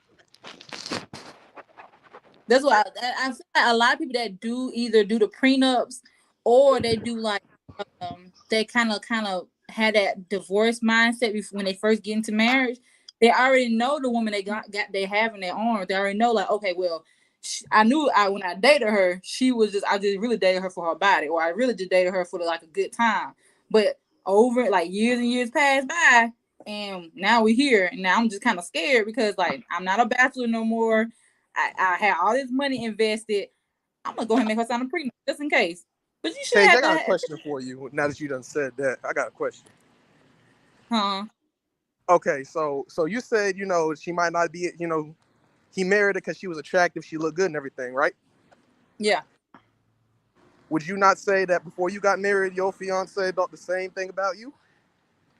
He knew me already. We've been dating. See, we dated for 6 years, and then we knew each other prior to that. We knew each other for like I said another extra 5 years. So he knew my mindset before we even got married. He knew I I'm not mean, gonna work hard. I'm independent. this. Oh, go ahead, sorry. Go ahead. Go ahead. No, you're fine. I was just saying that he knew I work hard. I'm independent. I always make sure I'm good. And he already know that. He know I don't want money. I don't care about money. I don't. I care about him. He knew that already. So if he already had it, knew that, okay, well, Tasia, she care about me. She don't care about money. You can be poor for all I care. I don't care about that. I want us to have a good life together, but money is not a big thing to me. Now, what if he came to you with a prenup? Will you sign it? I would sign it, but I mean, no point of signing it because I already know, like, I mean, it wouldn't be no point in me signing. I mean, I would still sign it, but I mean, I really don't care about that, to be honest. I would kind of question, like, why you make me sign a prenup? Yeah, you shouldn't care, and he shouldn't use one. And you shouldn't be Yeah. thinking about it when you're trying to get married with someone. Mm-hmm. I And, feel like. I see. I mean, I would ask, like, okay, it's different. I would ask, like, why you making sign a prenup? You already know me. You not ain't gonna be like, I don't care about money. I don't care about nothing about that. That's materialistic. Yeah, he's like, oh yeah, my money. I worked hard. Oh, I've been working for 11 years, whatever. Like, oh, I've been building my business, whatever. Oh, No, I don't want you to have half of it, whatever. no.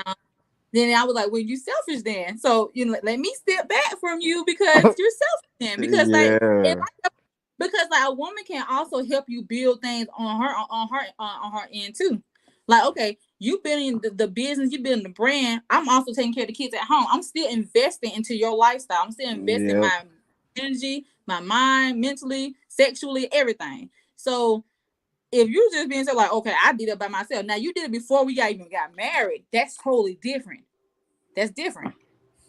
But if we already married and you start building your brand, start having a business, you make all this money, and then you come to me in the middle of my marriage and say, oh, just sign papers, and then just in case like we get a divorce, I still be protected. What you mean? You're not getting no Yeah. divorce. It's life and death. Uh, That's it. That's it. I'm sorry. That's it. yeah. It well, doesn't sound like a risk. my Mm-mm. reason for asking the earlier question though was because I don't think like especially from the guy end, how many women come in sounding just how you sounded. The Yeah. only difference is us as a guy, we're not as good at reading people as women are. Women are very good at reading and identifying that. Guys, it could be, same exact scenario. An attractive woman, a guy's been friends with for years, and this whole time she done planned out that she gonna gold dig. She's already done worked out the whole strategy, and he is completely oblivious to it. And she says all of the good things that he wants to hear that make him trust her. Nah. That's Is true that though. really happening? That's Yes. that's true Is though that because come the on? one thing Is that really happening? I listen. How often is that See, I would happening? listen to women insult men almost anything. Say men do this, but one thing I always stand strong on when women say that men cheat more, and they say that we play games and we lie more. That's a damn lie. That's a No, damn lie. That's a damn lie. I'm like women lie better than men. Lie ah, better, like bro, they lie better. Like it's subjective who lie more, but they lie better. They lie better. Like bro, women can sit up there and have a true intention in her head the whole time. You would never know it. Never. I'm talking about never know Never it. know it You ever. would never know it. Never. maybe But I've been like getting fooled my whole life. in That the might be the dating, case, my friend. I'm just messing they with go back into the dating. Who you marry? Like if you thinking about these things about that woman beforehand, Like, okay, well, she's a gold digger. You about to marry this gold digger, so you already know the outcome. But this is my point. You won't know though. You Like won't. you have no way of really knowing if she a gold digger or not because I mean, I'm not trying to sound, like ain't no girl special, but all women to a degree kind of sound the same when things are good. Oh So my. you don't know how she's going to react when things are not so good for her. So my That's biggest why. thing though with the prenup is okay, y'all saying, you shouldn't go in a relationship, with negative intentions. My Mm-hmm. perspective on it is, well, if you're definitely here for love and you don't want any more reason to divorce me, if anything, you getting the prenup is me guaranteeing that, oh yeah, I'm here for you. I don't care about your money. What? See, hold on. Going back onto what you said, is that's why it's crucial before y'all even start dating. Y'all need to be friends first, because when you free friends with a person, they're gonna show their true colors while they're friends. Cause like, okay, I'm not even thinking about dating you. I don't have to put no facade up or nothing. So if I'm dating you, if we friends and everything, you see me doing like tricking men out here, like I'm like, oh yeah, I'm gonna just get that bag and go. Then you already know what type of woman I am. You seen that how I was tricking these dudes beforehand. So for you to come in a relationship and say, "Oh, well, she gonna be different," I'm telling you, I'm spitting lies to you. You can tell somebody spitting lies to you. Actions speak louder than words. So if you hear me say something, don't hear my word. Look at what I'm doing. If I already said know what I'm doing, then you trust that. Had to cross the street right quick. Don't mind me. I was about to disagree until I heard that last part. That last What? part, like you cleaned it up a little bit with the last part. What you What said. I said? You. No, sorry, I smoked already. But yeah, I was a little. Yeah, I agree. I was about to disagree till you said that last part. It's like, yeah, the friend, as your friend, you seen the bad tendencies and stuff. But even then, I would say even then, it's not always the case because it's some things like as a friendship, you don't like even no matter even unless you like really close friends, you were really close friends, like you don't pay attention to all their tendencies the same way you would if you were in a relationship with them. Or you Yeah. don't tend to care, especially like when it comes to money part. Like you don't care. When you're friends with somebody, you don't care about their money as much as you are in a relationship with them. It's not a factor. It's really not as much of a factor as friends as it is like you in a relationship with them. It's not. Mm-hmm. I think it just like man, it just mitigating the risk. It's Well, really because we know like yeah, in the perfect world, like yeah, you want to stay together with somebody forever, and this and that. It sounds all good at the beginning, but we all know things change, mindsets change, people change. So it's like you could be saying that this now, then 10 years later, it could be a whole different story. It'd be so it's they like say that you usually marry someone within your same, tax bracket too. So it does help if if you marry someone who's making their own type of income where you're not even really worried about protecting your own. It's just like I don't know. It's just I get you guys' points, but it just doesn't really make. I can't really fully grasp it because I am just in it for the love and not really trying to do anything extra besides get that marriage license. I don't want to get any lawyers or anything like that. I just want to get that license, have my ceremony, and be out. Get my rings, and that's it. yeah, I understand. I just say Nothing be else careful. extra. I just think those possibilities that could happen. Cause just for as much as for as much percentage of chance for marriage to work out fine, and y'all know to love to the death do us part, it's just as much of a chance in today's world, more of a chance that That chance is literally, up to you, though. You can look at all those yeah, it's up to numbers, two whatever, people. but at the end of the It's up. day, it's up to you to It's not up. be a It's up. statistic. It's up to two people. But you remember, you been in a relationship where like you do everything. I've been in a relationship like you do everything you can. You really want to stay with that person. The other person just don't want to stay. Don't want to stay. They want to move on. And no matter how bad you want it, the other person wanting to move on, wanting to Mm, move on. So that the case, that's why I was saying like if I get in that situation, that's just I've been against risk with everything. Same thing I feel with all single mothers. It's, Ooh, yeah, that's a sensitive Oh, topic. indeed. That's a whole different subject right there. I would yeah. say we should talk about I that. definitely got a strong. definitely got a strong. I got a controversial take on about that. I don't think you should touch on that. Yeah. So, Oh, you like me? I should touch on it. yeah, I don't know. You know what? It's been a good night. You know what? No, no, no. Go ahead. No, go ahead. Go ahead. Why are you running? No. Why are you running?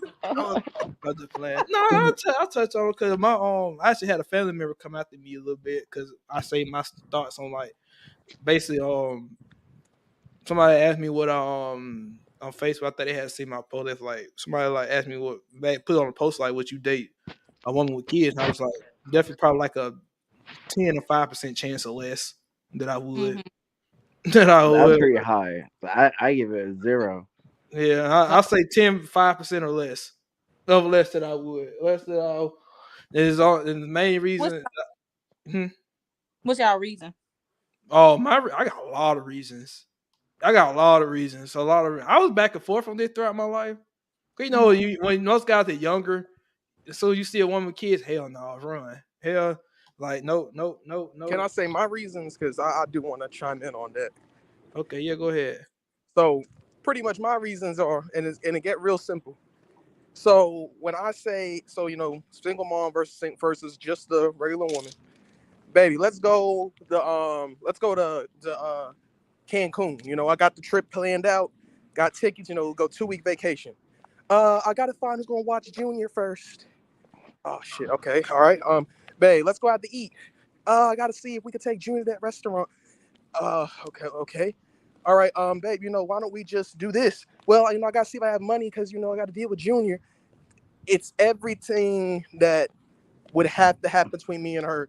There's now another person involved in our decision making. Yeah, but you gotta know that when you go into it, and you gotta be Yeah. ready for that. But I'm saying that's why I wouldn't do it. That's just too much. Yeah, that's why. Yeah, That's but I guess why. so why would she purposely deal with that when you can just play? You can go deal with a woman that don't have kids. You don't have to worry about that at all. That's But And basically then yeah, what I'm saying. and then on but top that. of that too. Oh, sorry. Mm-hmm. On Oh no, top of you that go ahead. too, if you trying to like, for instance, now you can't as a man, especially if you a good guy, you're not gonna go and see that your old lady that mismanaged her money and her and Junior are now starving, and there's not gonna be something in you saying, let me see what I can do to help them out.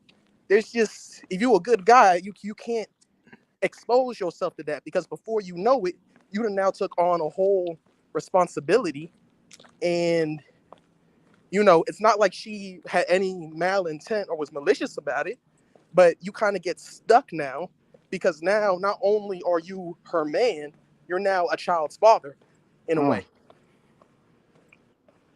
But picking on that part, a lot of women like being a mother myself. If like let's just say my husband died, God forbid, and I was going on Knocking the on dating, wood. if I was going on the dating scene, I would be kind of I wouldn't bring my child into it until I know that person. So if I get those vibes, just like you're saying, if I was dating like a single man without children, if I get those vibes, I probably wouldn't date that type of person because my main thing is, are you gonna be a good influence on my son or my daughter? Or are you gonna be like, are you gonna take, are you not gonna be selfish? Because I mean, a single male dating a woman with children is a big adjustment because you're Yeah, not just dating her, you dating the child. You're not dating the child, excuse me. You're you're gonna be in that child life. So it just, you kind of gotta be worried about that. So if you're saying that, okay, well, I know myself, I can't date no woman with children, then stick to that. A lot of men don't do that. A lot of men say, oh, she got a nice body, I don't care, she got kids. And that's then not. there's like, oh, hmm. I don't see how it like vice versa. How women can be with guys with a bunch of kids. Like my mom, for instance, like her husband, my stepdad, he has like 6 kids, and I don't know like how she's like doing that. Like I want to marry a woman with 6 kids. I mean I don't see it. It's worse. It's worse for guys because you have to be like financially responsible for those kids. Be financially responsible, but I think I Not definitely. even. He doesn't even take care of a single one. Especially if you get married to that woman, I think Yeah. it's gonna be expected of that woman that you're gonna have to like basically like take care of them financially too as well, whether she's Mhm. working or not. So I'm assuming she probably is working, but like you can't really go into a marriage with the woman that got kids and just like I'm not about to spend a penny on those kids. Like No, 95% of yeah. women ain't going for that. Ain't going for that. Like you go out and spend some money on my kids too. You Basically, don't like think you go so? to basically you go to the mall $1,000 and you got even down the line y'all get married and y'all have a kid together and she still got the step kids and the kids in there. Like you go to the mall, you can't with $1,000, you just can't go spend $1,000 on the kid y'all had together. You gotta go split it with the other kids too, even though they're not But your biological kids. You gotta go split it but with when you're married though, that's if you're married, but you're dating that person. I don't feel like you should do that. you shouldn't, but I swear a lot of women expect you to. Mm-mm. They Them expect the you to like girls- they expect you to. They don't expect you just like pretend like kid not there financially until unless we married. Oh, Have you tried dating someone with kids before? definitely not. You Definitely. never either been on a date or anything with anyone? Never talked to anyone with kids? And yeah, oh yeah. I talked to women with kids before. Never dated nobody with kids. No, like in like Going on a date type thing. Yeah, I have. yeah, Yeah, I have in the past. The old me. The old yeah. me. Yeah, the old me, like yeah, I did in the past. I don't know about now. I think me, I look more like I look more again like men and gay. It's so much to go wrong because for one, the moment for more you as a man, you gotta realize that you'll never be number one in that woman's life. It's always gonna be her I kids. was gonna Yeah, say that. Always gonna be her kids first, and rightfully so. But that's the even number then, one in certain reason. situations, it could be bad. I didn't even think about it like this until I started watching that was an episode that Kevin Samuels did. It's basically he was interviewing this I wish I should have pulled it up on the screen, but it was an episode where he was interviewing his mom, and she basically was like that. He had just gotten divorced. She had a 5-year-old daughter. He went to like a dream scenario. Hypothetically, he's like, okay, hypothetically, he's like, so we're gonna go hypothetically. He's like, okay, me and he talking to her. He's like, me and you get married. He's like, okay, we have 2 kids together. You already came in with your 5-year-old daughter, so that's my stepdaughter. Fast forward 10 years, your my stepdaughter, your daughter's 15, and we have our 2 kids. He's like, your stepdaughter come home one day and says, he said, mama, um, daddy looked at me funny when I was not shower or something like that. He had said, like, Mm. he asked, what's your reaction? Mother reaction? Oh well, we probably gonna have to. I'm probably just going to end the relationship, end the marriage. That was the first thing I was like. He like, yep, Yeah. there it is, there it is. Mother defensive mechanism came on immediately. When he's like, you immediately, he's like, well, off one allegation, didn't try to investigate it, didn't ask me what happened, didn't try to figure out what's going on. You immediately went to mother defense. You immediately went to the notion, to the string. I'm going to break up my entire family, take my 2 kids away from me, Yep. take my 2 kids away, and that's what men want to avoid. So That's what say men if you want found to that out about whatever you're, say you had a kid and you're dating a woman and your daughter says the same thing. Oh, my mom touched me, whatever. Are you gonna investigate or you're gonna just leave him right there? We gotta investigate. Really? I gotta But investigate because Yeah. I'm a, them kids lie. And I have to show my partner the same respect. Like that. So although my kid, I'm gonna take off my kid in the moment. I'm gonna embrace my child, make sure they okay and all that. But you made a commitment to a person too. You made a commitment. You can't. I'm not going to jump to conclusions. Jump and to And I do want to add this too though.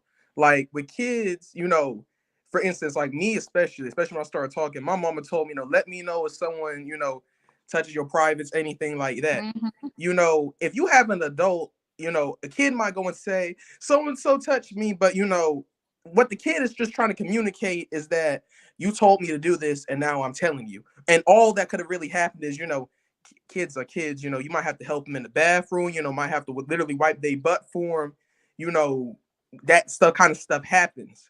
So if you ever are involved with a woman with kids and, you take on, a fatherly type role, Oh things that you're yeah. doing to help can easily now be skewed into something else. And you literally trying to help the child wipe their behind. And It there de- was one other thing I wanted to add on there. oh, I go. do. Hmm? No, I said go ahead. Oh, sorry. But like what you were saying though about mom's defense mechanism, I do definitely agree. But I also do believe that there are a good bit of moms out here who do not give a shit about their kids. Some terrible things could be happening to their kids, and they'll do a demonstrative panic, as I call it, and then that's it. That's the end of it. So, I would say the good moms are going to have that defense mechanisms. Others, as long as they live in life, they don't really care. And I've Man, experienced that in I my own think family. women, I think single mothers that out that's out like looking at men, I think that's something they need to take. They tend you should think about more. Is like you gonna be put in between a rock and a hard place, potentially eventually. But you gonna like a situation like that happen, you gonna have to choose who you gonna take up for. Who are you gonna take up? Either it's almost like a lose situation. Either way, single. you're gonna have you're gonna have the other side look at you funny and be judged. Either way, I, judged either way. Like so, it's a definitely it's tough. I feel like absent fathers are even worse than a single mother. Yeah, I agree. Ooh, Mm-hmm. ooh! I can't say that. I I think it can't depends say that. on when. I think it depends on. Much more damaging. I think it depends on how the accident because I did research on this. I think while there are a decent amount of deadbeats out there, now For every single they really mother, don't take care of their there's an kids. absent father. Yeah, but No, no. there's reasons why Excuse some me. I single gotta. huh? Nah. I can't. I have to speak against that. Okay, There are What? plenty of moms that will keep their fathers away from their children. My mom was one of them. I mean, to a degree, she wasn't that bad about it. But if the mom's having a disagreement with the dad, now It, the pro- kid is now a victim of parental drama. it might Like be a valid reason. the valid reason could be something as simple as you didn't give me an extra $200 like I demanded. Mm. That Huh? that's Um, there's no it real. Go ahead. depends.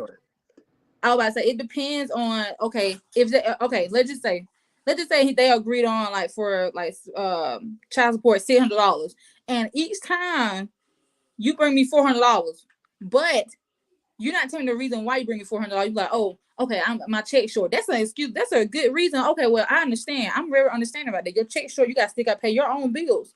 Get that. But you buying shoes, you taking care, you dating these women, taking on trips and stuff like that, and you can't get your son the other $200 or extra more for what he needs or what that child needs. That's an issue with that. And I believe it's like absent fathers they choose to be out that child life. That's the issue. That's a red flag Mm-hmm. Oh yeah. because you sat there and you did everything to make the child, but then when the child come here, I ain't ready for no responsibility. What you mean you're not ready? You Yeah. was But ready did he when? have a choice though? What you mean? Because a lot of Only thing he chose to do was to have sex. He never said nothing about having a kid. What? If What? if you had said unprotected, you knew the possibility of having a child. So you sat there, did raw, and then I would say, okay, well, you know what? I don't want no child. But you sat there and did it. I ain't about to get too far I into agree. this. I agree. But on the other hand, women have that same choice. They I would say do. women have more of a choice because women control access to sex. Like you could No, at any point during the whole night, you could say no. At any point, this is why I say women control access to it. Because I seen a girl, me and her went back for a couple days on Facebook because she basically like went this whole paragraph about what guys should do differently too. Because she had a child and she went through this whole paragraph talking about what guys could do differently.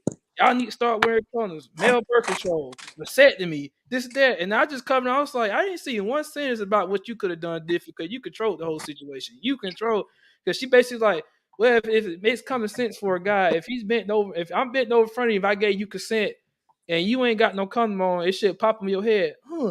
Maybe I should go put on a condom, or maybe I don't need to do this because I can get this girl pregnant. My coming back with that was he should have. the biggest question is why is you as a woman bent over with a man that don't have no condom on about to let him have sex with you?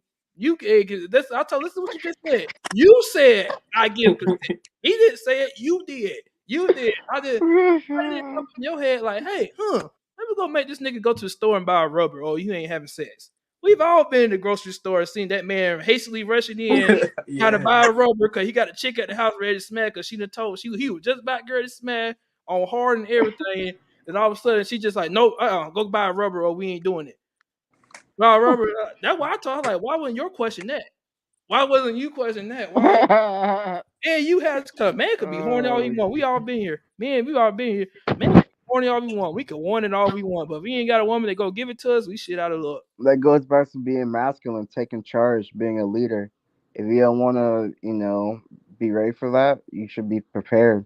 You shouldn't have to rely on the woman to tell you to, you know, not Hmm. not get her pregnant. If you Okay. don't All want to get right. her All right. pregnant, you I should gotta. take sole responsibility in making sure that the person you are with do not have kids. Your children. Oh, See, I'm on the other side. I should think it's women's responsibility. n- It's I, it's both sides, but I think it's more on women's responsibility. You the one that got no. to carry the child. You're the one that you control. Definitely You the not. one that get consent. You the one. We can do have a perfect night. I could take you out on a date. We can have a perfect night, best night of your life. We can get to third base, but as soon as I about to put in, and you say no, it's over. Unless I'm ready to catch a felony charge, it's over. Okay. All right. It's I got over. a It's question. over. I got a question for the brother. I got a question because you said something interesting to me. Uh-huh. You, Go. you said as a man we should take you know we to be masculine we should be the ones to make sure that we take precautions so that a woman doesn't get pregnant, right? You did say that.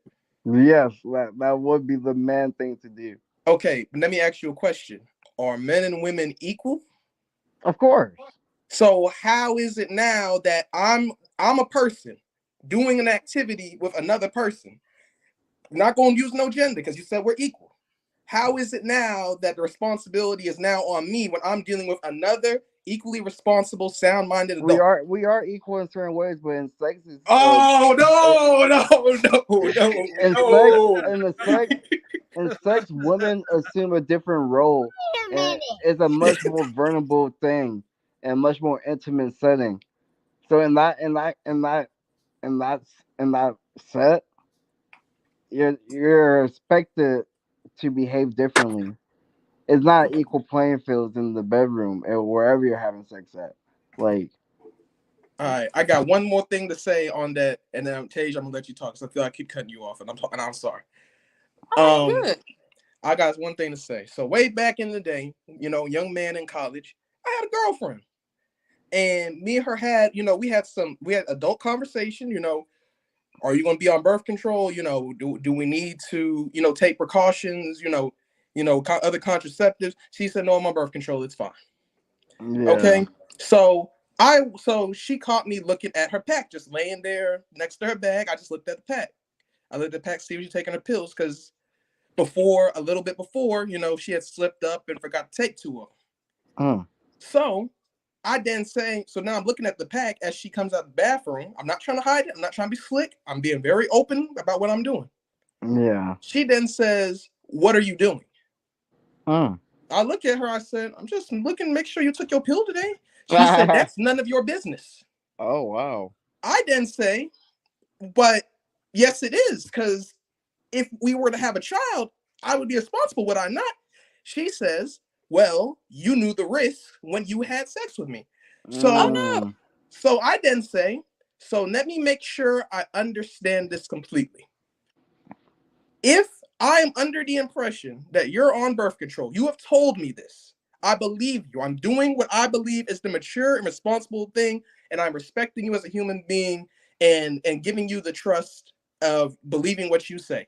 yeah. And now you get pregnant. Would I then be responsible to raise that child? Yes. She said yes.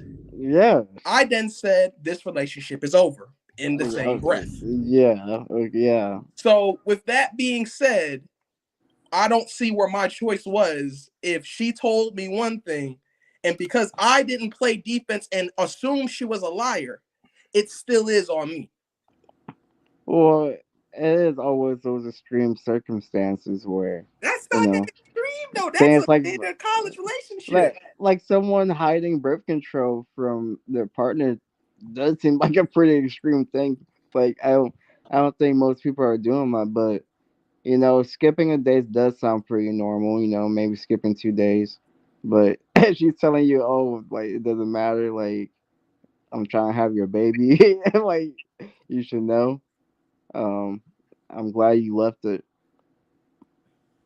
Had no choice.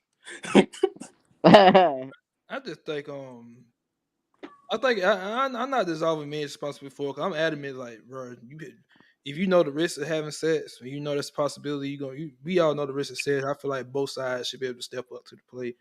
That's including the man's side, because you know the risk of having sex with having sex with women, that you possibly get them pregnant and possibly be a father. And I am like adamant about that. I just think like overall, like I said, when it comes to the terms of it, I think it's a woman's responsibility to both sides. Nah. Man, it should register in the man's head too. It should. Hey, like Women are trusting that you either pull out or have a condom. see, They're that's the not, problem. You or shouldn't be or take trusting. care of the child That's the if you do problem. get them pregnant. That's Matter the Mm, the problem. three things they are hoping.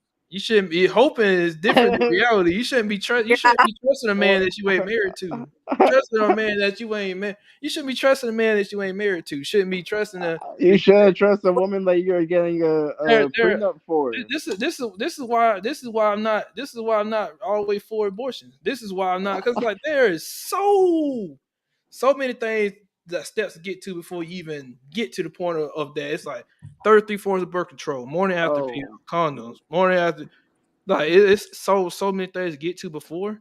Okay. no, Before you get to some morning, it's like, and this is all things like me personally. If I have a daughter, it's like when she get to a certain age, tell me what y'all think about this, because I haven't really talked about this to nobody. It's something I thought about recently. I said, okay, so I'm married. Me and my wife, we have 15, 6-year-old daughter. I think most parents are probably like most. I know most parents don't have these conversations with kids, because I think I think parents should, because I know why. It's ideally you don't want your kids to be having sex at 15, 16, 17. I think it's safe to say in our generation, and definitely in the future generation, that that's about to become more than normal. That is about to become. It's about to become more than normal. So I feel like you should have an open conversation with your kids when they yeah, get about that age about sex. Because more than likely, I'm not saying it definitely, but more likely than not, they probably having sex about 15, 16, or at least very, very curious about it and thinking about doing it. Thinking of very, at the very least, thinking about. I personally, and this is my son too, but I had conversation with my son too, because I don't want to think I'm just leaning towards women. But conversation, me and mom have a daughter. Hey, baby, we got to talk. Um, Listen, this is what conversation we can have. I promise you, no matter what your answer gonna be, me and mom ain't gonna look at you funny. We're not gonna be mad. You know about sex, right? I'm assuming before this age, we already had a conversation about sex. Had the conversation. Um, are you active sexually, or are you thinking about having sex? Thinking about having. If she is, we need to start. We need to start talking about. If she is, we need to seriously start talking about birth control. Start taking nah. it about. Or like it's 33 forms of birth control. We can do our research, because I'm not gonna pretend like I know the effects it You has. should just pull Or up a everything. YouTube video and just show her. Yeah, something like No. I'm not gonna have a conversation, but just open up that round that we need to start talking about those things, instead of just like me hoping that you don't go out and get pregnant, hoping that you don't, because you have more control over it than men do, more control over it. You can at any point say I don't want none, or you could choose to be abstinent. Not saying you should like I'm encouraging, Yeah. but like it's just a thing that I'll tell my sons, like, hey, rubbers, keep them on you. Rubbers, keep them on you. Like, and my son, I would tell my son about vasectomy. I wouldn't make him go do it, of course, but like that's an option. That's an option on the man's side. If you want to get, like, they say it's like a temporary vasectomy, you can go get vasectomy, then get reversed when you're ready to have kids. I I don't know haven't about that. really looked. Yeah, I wouldn't do that, but I don't Mm-mm. trust that. But yeah, yeah, it's options. I wouldn't tell my son to do that, but I'll just let him know. Feel like if my father do to tell him that's an option. Now, Yeah. I would hope he don't do that. But you just go out and call the realm, or just like, even though some women can lie, just like, hey, like, you might be more attuned to like it might be safe for you just like I think a bit plus when you look at women to like mate with like if they on birth control you probably should feel a little bit better about your sexual activity then versus woman that's not so like just that's the kind of some conversation I would have with my son like just like prepare them for that so they not just going out here because the problem with our generation is like we just kind of have sex recklessly and don't like we all in the moment. Don't really think about the consequences of it. Don't really think of then when the baby comes, they start making excuses Hmm. and or this that all this happened. I was young and dumb. This and that, and I'm like, like just be more. You just gotta be more responsible. So you gotta be more. There's too many ways to prevent it. To be They talking are. about it, they happen recklessly or talking about so. I feel like if we both adults that are consenting to this, you should automatically know that okay, there's a potential that if we do all these protective mechanisms to make sure it doesn't happen, it could still happen. So that's anytime you can wear condoms, you can be on birth control, but if something go faulty in that birth control, something go faulty in that rubber, then you already know okay, a baby gonna happen. A baby could possibly happen. That's anytime. I don't care how much you be have so much protection, it could possibly happen. So I feel like having it fully responsible for the woman to say, "Oh, it's consent." Yeah, she give you consent, but she also give you the consent. She also trusts you with the consent of saying like, "Okay, well, I gave you my consent to have sex." So it's also your responsibility to know that you have an organ that can produce a baby also as well. So if I know I can produce, if I have eggs and you have sperm, then you already know you need to take care. You need to buy stuff that's gonna make sure that doesn't happen. I agree with that. In a scenario, what you were saying, like if both sides took the necessary precautions, she's on birth control, he wearing a condom, it still happened, then I could be more accepting of that. I could because I know nothing like kills the chances 100%. But I think Mm-hmm. in our generation, we just like it's just like we don't when we have like our sexual activity, we don't really think about those things. But Yeah. girls, how many of us like come on? How many of us like had sex with a woman? Even myself included, Man, really thought about. I wonder if she on birth control. I I think wonder if about she was having on birth I think control. I about wonder. having a kid. You said what? I think about having a kid each time, but it hasn't happened yet. Oh, That's good. that's bad. That's bad. I'm not thinking about having no kids till I'm married. I think the statistics of being single is just blaring. I think a lot of people ignore that. Being a Mm, single mother, like having kids single and having kids is it's statistically proven that. I say that was true because there's plenty of kids that born in a single household that came out just fine. But the statistics wise, like bro, kids that were born that came in two parent household have a better chance in life like They doing do. things in life. And I'm not trying to like me personally, as far as having kids, is like I want kids. I do want like two kids. I do like two. I say two kids be perfect. One boy, one girl be absolutely perfect. Be thrilled. Three, I'd be like, you know what? Be nice and fat. Four, I'm running. I just playing. I was just playing, but yeah, like two, three kids be ideally. But I would say me personally, no matter how bad I want kids, I'm not married. I'm not having them. yeah. Not Yeah. married. I'm not- You know yourself. Some men like, they say that and then go to the different women, do everything they need to do. Then when the baby pop out, I ain't ready. I ain't want to be no dad. Well, you was doing everything out there to be a dad, so it's time for you to man up and do it. I agree.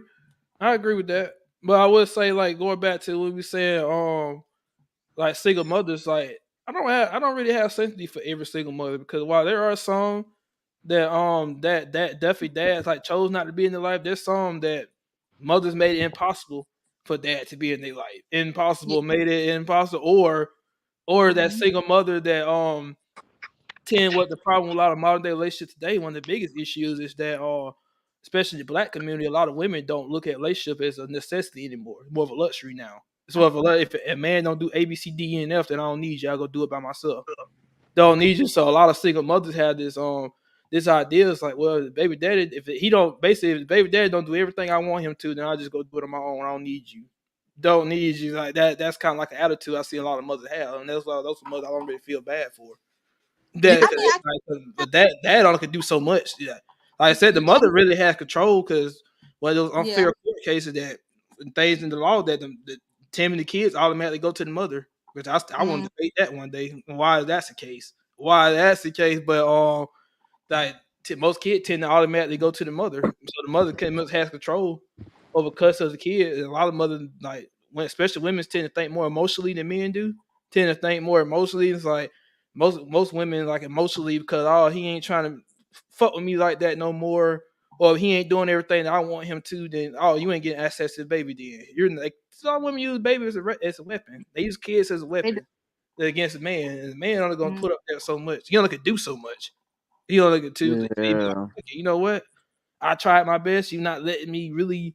I know guys like they have kids and they be hurt that they can't be with their kids as much. The baby mama making it impossible. I got a friend like that who funnily one of my exes is his baby mama. Funnily, his ex, and funny because I actually warned him about it. I told him. They gotta go through the courts Yeah. if they want some custody. Yeah, but the courts don't really favor men. It don't really like the tendency is the mother's gonna get custody of the kids unless something really wrong with her. They Like can she's like see. Yeah. homeless or something psychotic wrong with her, she's gonna get custody of the kid. And I argue that because I Then you argue get some holidays or something sometime. yeah, I but feel it's like still I kind of question why is it mothers automatically get custody of the kids because it's almost saying like mothers are the better parent. And that's just Because it's their responsibility to tell you to not have the kid. That's why. Wait, say that one more time. Because it's their responsibility to tell you to put a condom on or whatever. It,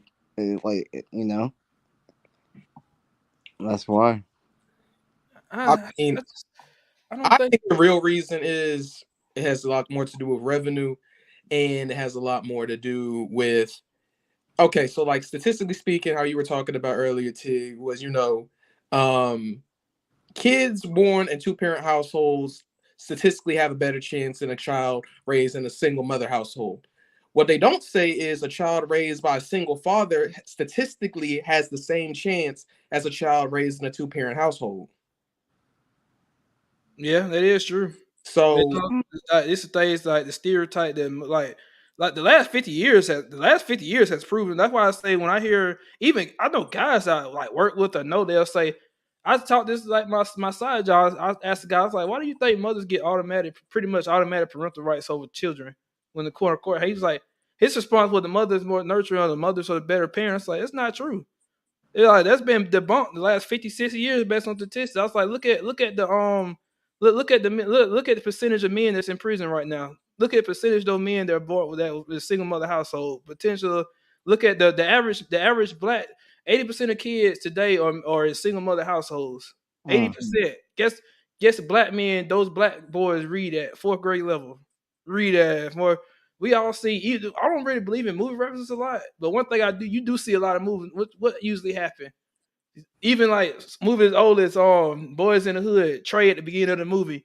What the hell happened to Trey? That man was acting up in school, grades were bad, and everything when he lived with his mother. What the hell he do when he went to go live with his dad? When even a week, shut that shit down. What do you? Mother's nurturing, caring, loving, father's structure, discipline. You really need both. You really that's why they say it's really good to have both. Both bring important traits, bro. In 50 years has a like not saying mothers don't bring in things that are important too, but I just like the notion that we automatically assume that mothers are better parents because fathers bring in things that fathers are better at some things than mothers are, and mothers might be better at something than fathers are. Better at of something. course. and there is one thing I want to say, one stat real quick. We're gonna let y'all. Mhm.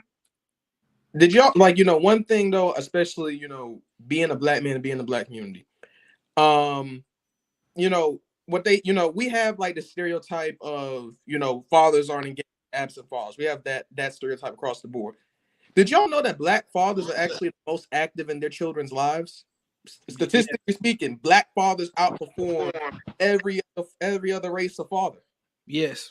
Yes. And I would say what probably I think what really goes on is that we going off an old stereotype because I probably say it was our parents and their parents that was making all of the absent father kids, and now after enough men that grew up without a father, they now hell or high water they're gonna be there for their kids, and I really think that's what happened as a community.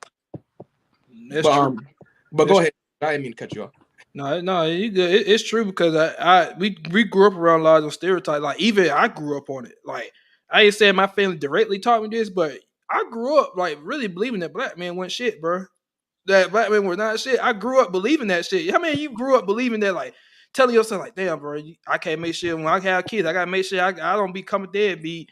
Make sure I don't do it. Make sure I Wow. don't. Make sure I don't end up like a lot of black men end up in jail and things like this because this is what we like seen growing up. Media talk about it, this is that. Like Yeah. yeah, this is why like when I see like women on social media, black women sit here talking about how niggas ain't shit, niggas this, pull up the gay card all the time. It's insult. This is why I get the fits. It's like the media wants you to believe that black men ain't shit. It's like y'all when y'all do comments like that on social media, it just spearheading it. They take Yeah. that shit and run with it. Take that shit it's not true.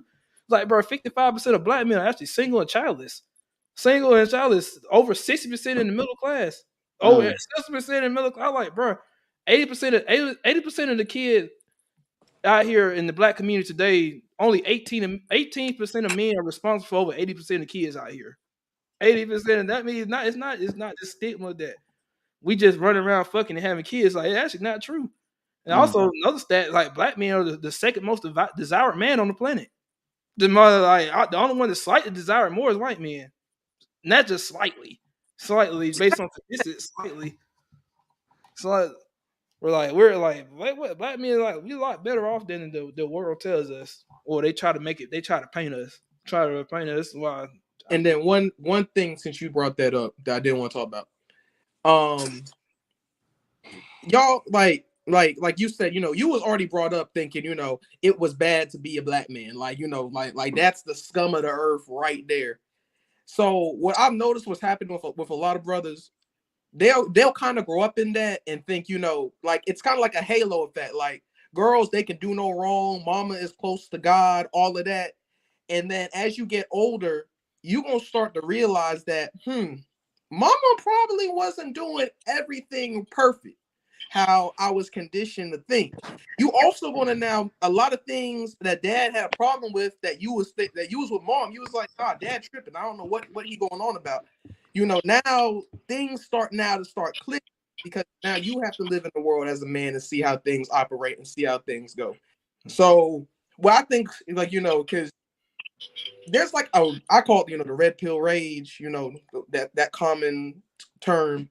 A lot of Yeah. guys go through that because it's kind of like shit. I've been living a lie since I was old enough to comprehend stuff, and now you have to accept that at the end of the day, women are just people. They're Oh good yeah. people. They're bad people. They're irresponsible people. They're funny people. They're Mm-hmm. just people. Yeah. There's no halo around them. They lie and cheat just like Yeah. just other men lie no and cheat. queen. Oh, black women are queens. Black women Yeah. or women are queens. Like no, another woman just like everyone else. Like just like I'm another man, just like anybody else. I'm another man. Now once you get to a first part relationship, like yeah, that's my queen, you my king, like type thing. Like that's different. But just this whole notion, anything like like this is why as I was raised like, bro, always go respect women, put them up on a pedestal. They're special. I was like, this is why like a lot of, at least from a man perspective, like a lot of women like live like honestly, like, a lot of women live like they're better than us. Like they're better than us. Like oh, we're better than men. And no, I ain't saying we are. We're not better than anyone. Like we all bring unique things to the world that's needed.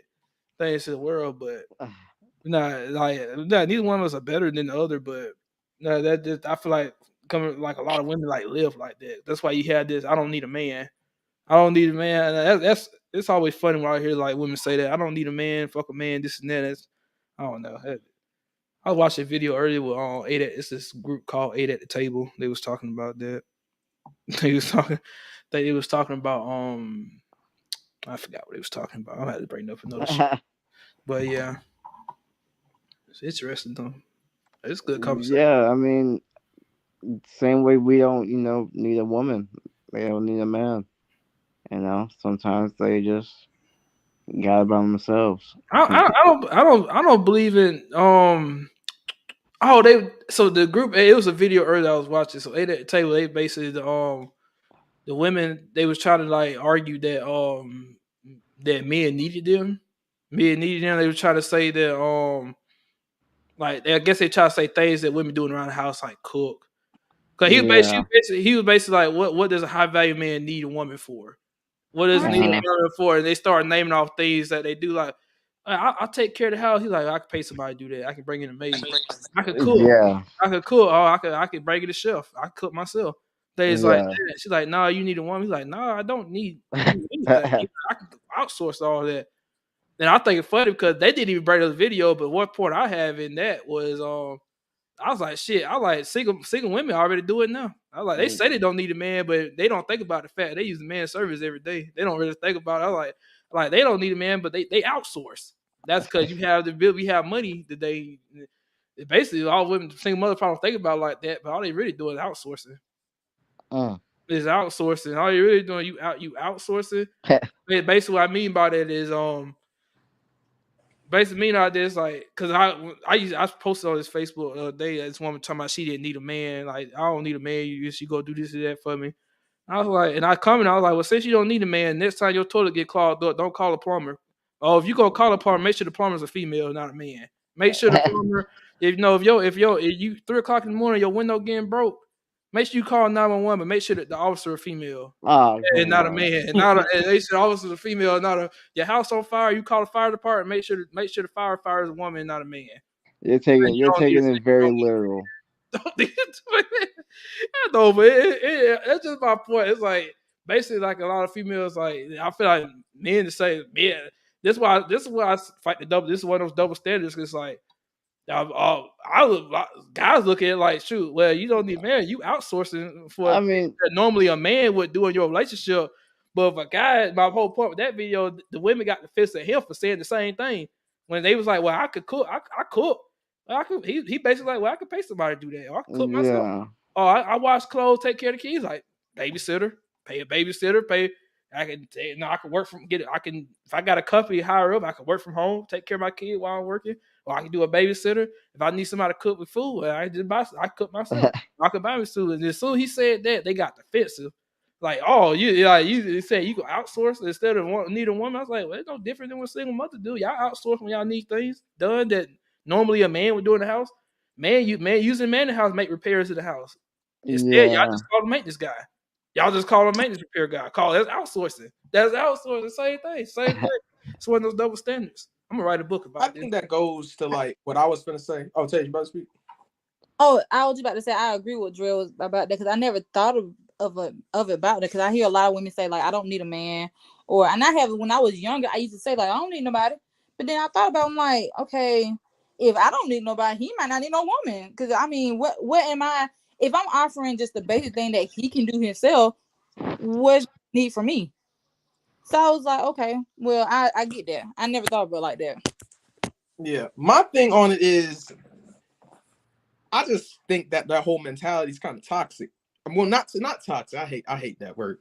It's not productive to nobody because what men and women naturally do, we balance each other out. At the end of the day, no one really needs anybody. If you're a high earning woman, you can you're a woman, so when you need someone to warm your bed at night, you could just go to your nearest bar and you can find someone willing to do that for you.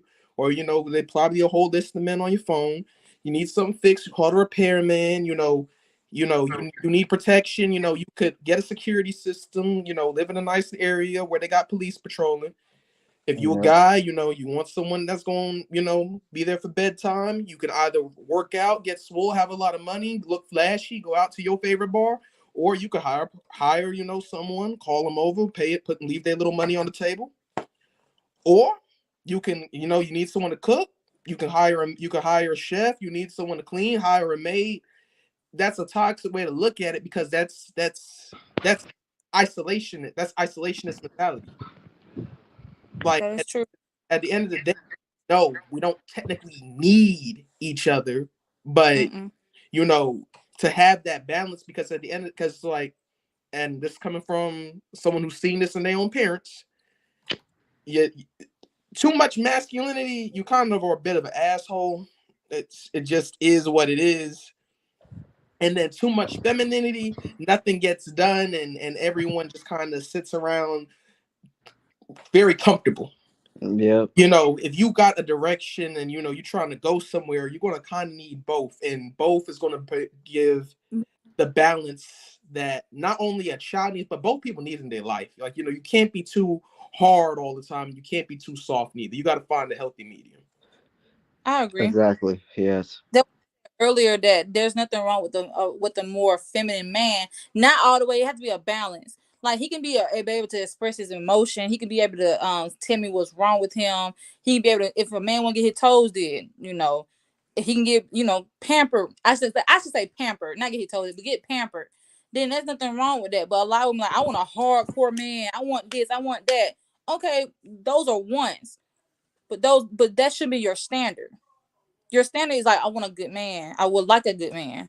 Or like, you know, I prefer a man who would treat me with respect. Because you're gonna have a lot of Yeah. men, but they might not be actually good men or a You know, good woman. I got something to say about that. You know, women wanting men that are hard.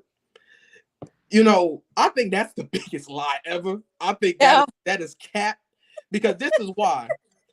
What you want is a dude who pretends to be hard and looks flashy, who is just as emotional and unbalanced as you. Typically, is what that means. Because this is my question, especially girls that like thugs. Mm.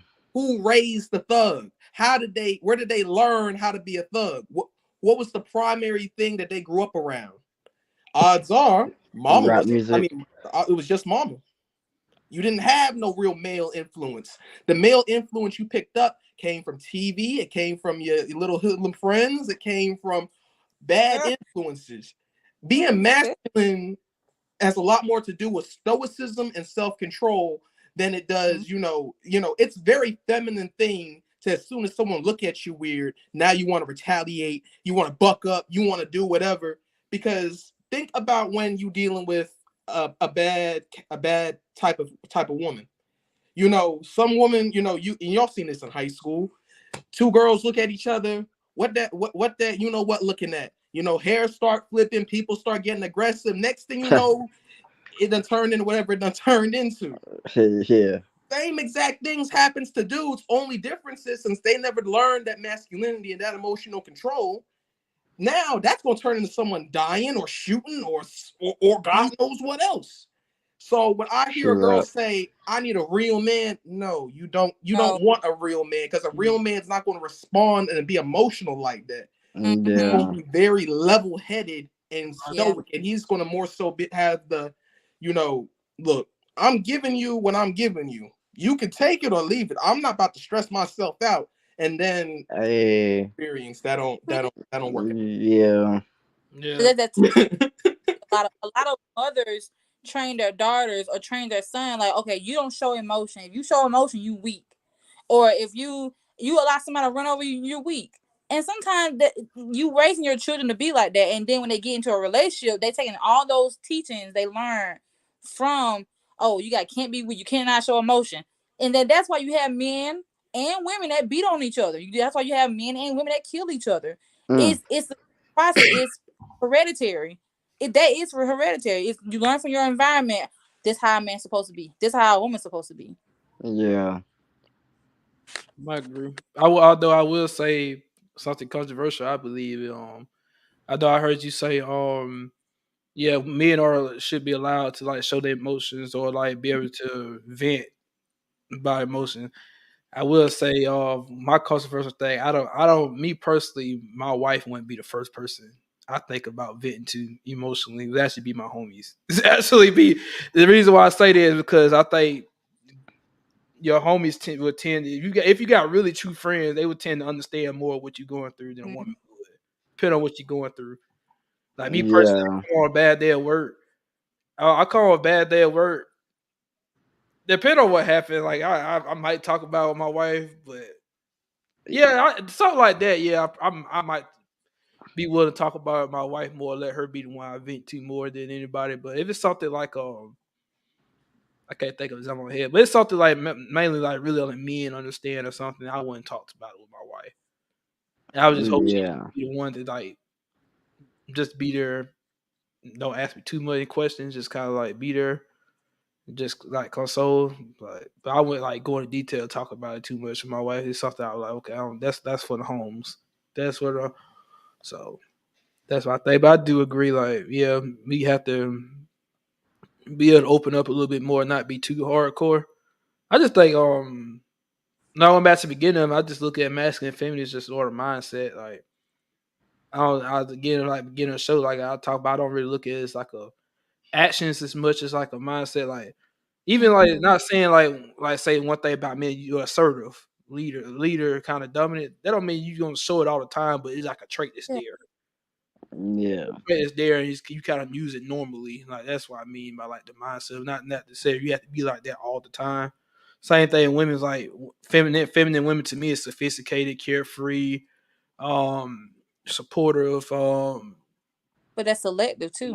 lightheartedness, like it's traits of there. The thing is, a lot of women don't have those traits. They think they do, but they don't. They think they do, they really they don't. They don't really have because not upbringing. I think this is why parents failed us because they didn't really like teach us. They didn't really like in general. They didn't really raise us with these like values that like past generations raised them to be raised them. Hmm. Like women, like a lot of women, like when our generation was raised, like career first. Don't worry about men right now. Don't worry about like all that. Don't worry about men. Like instead of like actually kind of taking the fact that like me personally, I think relationships on necessity or marriage is necessity unless you make a certain amount of income to where you're gonna be able to live decent life on your own at the end of life, or even scratching money, like even I'm trying to get my mom to understand this. My mom's like she's 45. She's a widow. Her dad passed away. She's a Mm. widow, and she kind of on that round now. Like, yeah, I'm not worried about men right now. This is now. I know she not. She don't seem like she's like really worried about getting a relationship like for the rest of her life. Don't really seem like she's really worried about it. I'll try to push her a little bit. Like, I hope she do find love again. I hope she does because like who's gonna take care of you when you get 65? Like not talking mom and sis, but just in general, it's like who's gonna take care of you when you get 65 and you can't work anymore? You. And I honestly believe that while government assistance is a thing now, I think by the time we get in our assistance, I think government assistance gonna be dead. They ain't gonna have What's the money to that? be able to do that stuff. Oh, The food yeah. stamps, the social security, all that stuff. I think all that stuff gonna be dead. You don't think it's gonna be better? No, Nope. No. ain't gonna be no What? money to do it. What? So Mm-mm. you don't think the Bro. future is gonna be better than it is now? It's gonna get worse. It's gonna get worse. Oh wow, no way. Yeah, Yeah, it's You gonna get. just look at the People numbers, ask the numbers it's going down. What Uh, numbers? What like numbers are going down? Social Security. I mean, they know that fund's about to run out, but they yeah, were talking about it about probably 5 years ago. Notice how it's done got Yeah, stopped, and I now think we think whatever they overhaul it with is gonna be even better, and our student loans are gonna get forgiven. Like things are looking good. what. And this is why I will say. And now look, I'm not saying now y'all don't jump on me because we ain't here to talk about political beliefs, but I'm not a Republican, conservative. I don't have, and I'm a moderate at best. This is why I would say I don't really like Democrats just as much as I don't like Republicans. Because Democrats have a thing where they are literally pissing on us without even having the courtesy to call it rain. Let me explain what I mean by this. The Yeah. people who are really messed up by student debt are not people with privatized, I mean, excuse me, with government subsidized, up subsidized loans. They give you a threshold which they know that you're able to pay back comfortably.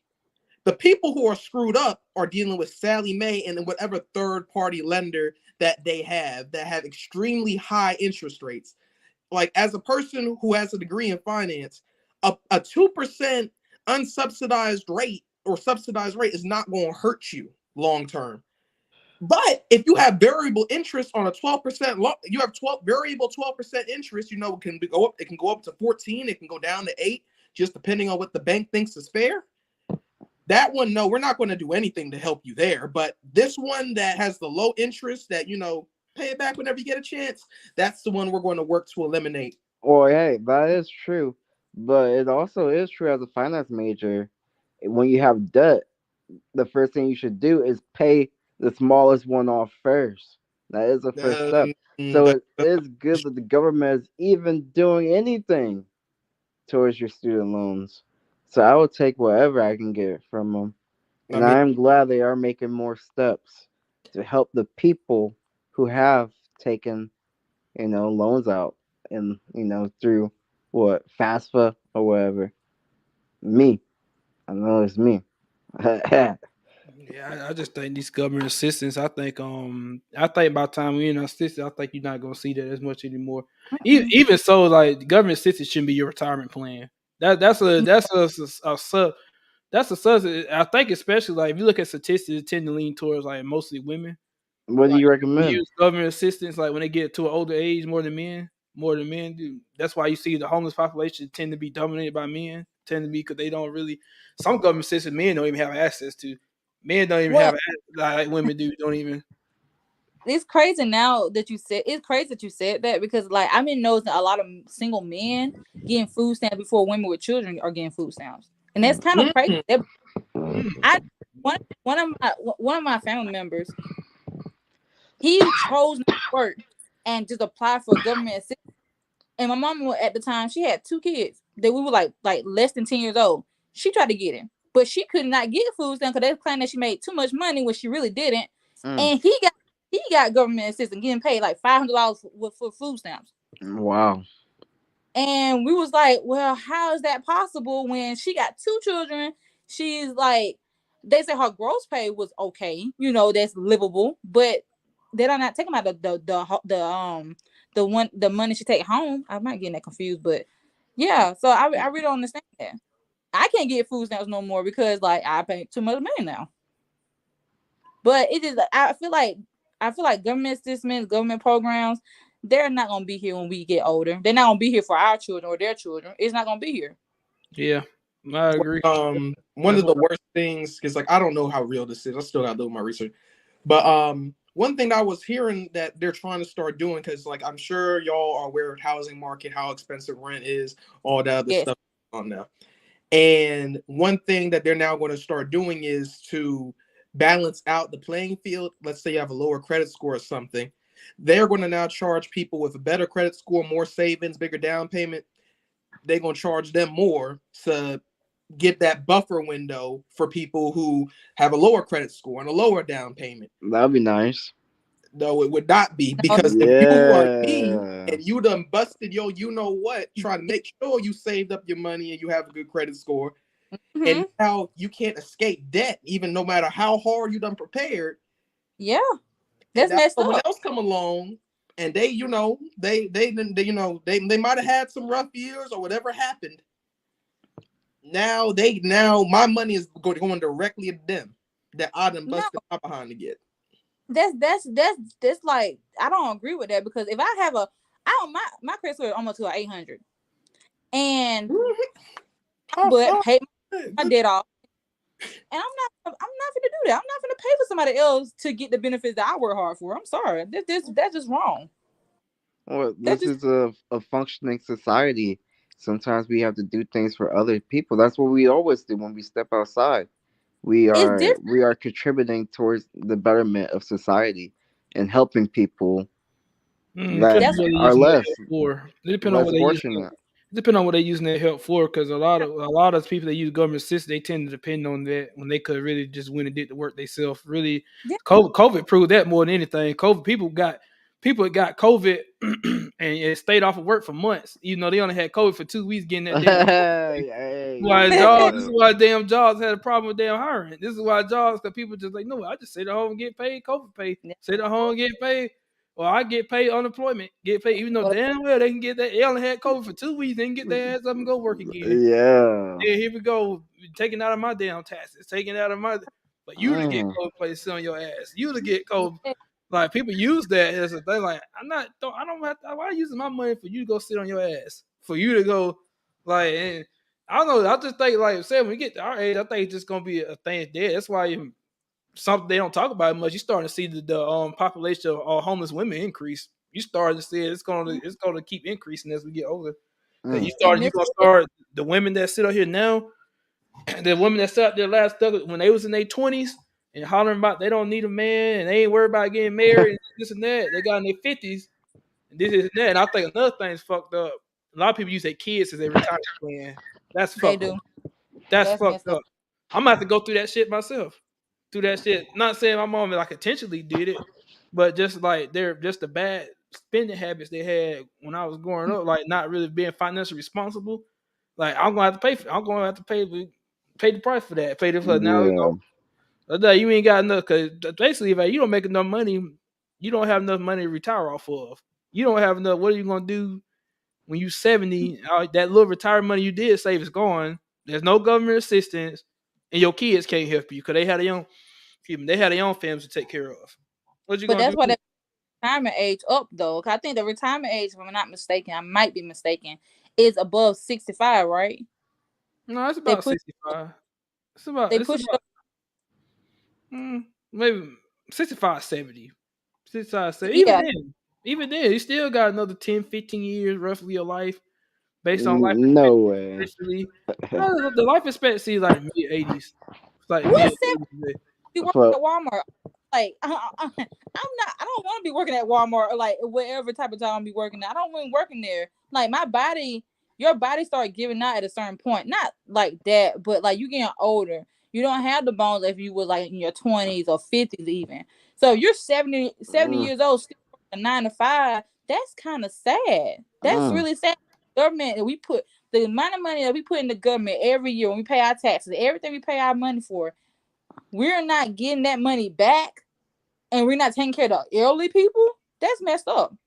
mm. We're not taking care of the people who created us. That's just messed up. There's one Mm, thing I though that was like, oh, go ahead. I will say it somewhat is our responsibility to take it early, but also it's like this is where I think people like Kevin Sainz and them try to chase narratives like when you go, we have to. This is why you have to think ahead when it comes Yeah. financially because like it's our own responsibility to make sure that you set financially when you retire. This is Yeah. why I don't believe in the notion like living like you have to think ahead about those type of things. Our generation, we tend to not think ahead about those times. We just kind of live in the moment. And that's a Yeah. bad. That's why I tell people that's a bad way to live. Because like, what you gonna do if you get 65 and you ain't got no money to retire off of? Your kids Mm-hmm. gonna be here. Especially like I hear a lot of single mothers say that. Oh, my kids to be there. That's fucked up. So Oh, that you can't. their own life. That's like your kids is it's your retirement plan. Your kids is your This is, no. I mean, since you're getting on track, I did want to say this though. I'm going to tell y'all a little story. So, and I thought this was a really good segue into this because as talking about personal accountability when it comes to just an unnamed person, I think it's going to be interesting how we spend this. Because so anyway, I'm gonna tell a little story. Way back when I went on a date, me and the girl, she was kind of one of those kind of prissy, kind of if he's not taking me on lavish trips, I don't really want him type of girl. But that's beside the point. So we were just talking, we texted pretty regularly, and somehow this was like in the beginning of the Meg Thee Stallion and Drake stuff. I mean, Meg Thee Stallion and Tory Lane stuff, way back then. And Wow. Yeah.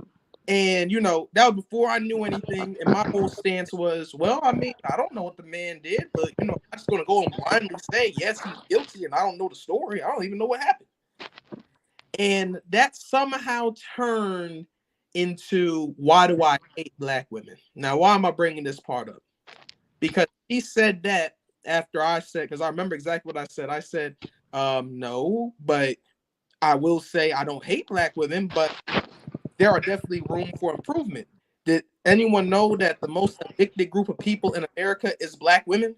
There's no other group of people getting evicted more in the USA than black women right now. You say evicted or vindictive? Evicted, like landlord come kick your ass out. Mm. Okay. And that was one thing that Kevin Samuels was talking a lot about. He was saying, he foresaw in the future there are going to be a lot of older black women who have no way to pay bills anymore going to be on the street within the next 10, 15, 20 years. That's going to be the new norm. And that's why I feel was a big driver for him, because it's true. So I said that to say this. So me and my current roommate, because trying to save some money, expensive in the city. we had went to go tour apartments, and we went to this one tower to go look at these apartments. Really nice place. And we ride up the elevator, and they say, we looking at units, and they say, oh well, this one over here, it's not clean yet from the last tenant because we just had to do evictions, but you could come and look at it if you want to. We said sure, I want to see what this floor plan looks like.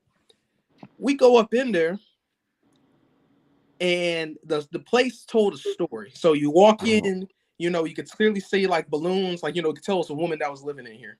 Then you walk into the room, you see the kids drawing stuff, you see the kids' toys, all the stuff they couldn't pack up and carry.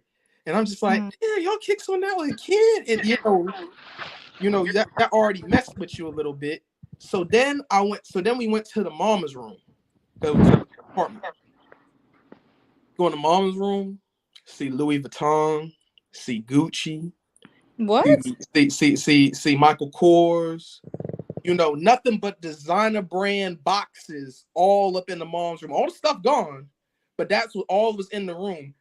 And I'm just sitting there thinking, where was this woman's priorities at? You done had a kid, you done got evicted. I knew it was one of us just based on all of the stuff there. Like y'all know we could tell we Yeah. and that's what alarmed me because one thing I will say, like a lot of girls' superpower is if they need some money, they gonna find a way, whether it be calling a relative, they know a guy that knows a guy, however they gonna find it, they magically come up with money. But one day that luck runs out, and I think that's what happened in this case because I can look and see, all you have to do is take some stuff to the pawn shop, and you could have made rent. And it's not like you get evicted on month one. No, it's like 3-4 months you got to be consistently not paying. Yeah. So This is Atlanta. Yeah, I'm in Atlanta. So for me to see that mindset and mentality about not planning for the future, you don't really see a need to do it. You living for the here and now. Because I'm seeing birthday balloons and stuff in there while we looking at the apartment. And that's one of the things I seriously think about. There ain't gonna be much government assistance like how we have it now. It's gonna be less and less and less. So how many of those scenarios are we now gonna start seeing in the future? You're gonna see more. I'm sorry. Oh no, go ahead. Oh no, you go ahead. I'm finished. Oh, I think they're gonna be pushing towards like a universal basic income. I think people are just gonna be paid to exist, and that really help alleviate some of the issues going on. I think that will happen in the next 20 years. I mean, I'm just. Why would we do that? We're just moving towards one society, one world, If one you're a nation. person that because I'm working right now, I'm talking to y'all. If you're a person that works at least 60 hours a week, and now you're hearing that people are going to live for nothing, you just get a check just for being here. Yeah, us too. People that work too. But I'm saying though, even if I'm in, however, it's not gonna be enough to pay your bills, but it'll be enough to provide you with water, electricity, whatever. Are you talking about like a check that added on to the check you already make from your job, or just like a base thing, like for example, like $1,400 like a to little everybody? stimulus, like how they do stimulus, like a little stimulus, like maybe an extra, maybe I don't know, $300 a month for everyone. I get what you're saying, but boy, have to be a lot of change for that. Cause there are some countries that do that now, but boy, the U.S. has to do a lot of changing because the U.S. do a lot of things differently than most countries do. Yeah, and we're in a big renegade right now, especially with this next election. We really don't know who's gonna take power, but it's gonna be a huge shift coming up within the next, I think, 10 years. Like, um, really, I think the possibilities are endless. I don't think there's too much dread unless there's some type of war that happens. But financially, I think things are gonna be nice and set. People are gonna have more than enough, and people are gonna have things are gonna be dispersed more proportionally. and people making more are gonna pay more, and that's the way Hey, it should hey, be. hey, slow your roll. And Oh Slow yeah, your let's roll. slow it down. Whoa, Slow. whoa, Wind it whoa, back. whoa. Exactly. I ain't work hard for you to be paying other folk bills. Work hard to be paying. no, now, in all honesty, I feel like people who are millionaires, even billionaires, even trillionaires, I think they should be paying more money because why? If I'm Yes, making $40,000 a year, why am I paying? Why am I paying back taxes? That don't make sense. I feel like that don't make sense. it If I'm doesn't. making at least $100,000 a year, I should not be paying back taxes because if I'm putting out amount of money into taxes, why should I pay taxes? That it should just break even. Yeah, you got these billionaires not paying a penny, paying one Yeah, penny, literally paying one penny for their taxes, They be doing them Y'all tax probably gonna breaks. think. and then you got people sleeping in tents outside. Y'all probably gonna think Right? my opinion is controversial, but this is what I would say because like this is one thing that Elon Musk did say, and I don't fully agree with it, but like I can see where he's coming from. He pretty much was saying millionaires and billionaires should not pay taxes because the money that they would spend paying taxes, they can use that money to expand their businesses and create more But jobs. we don't need that business. They take advantage of us.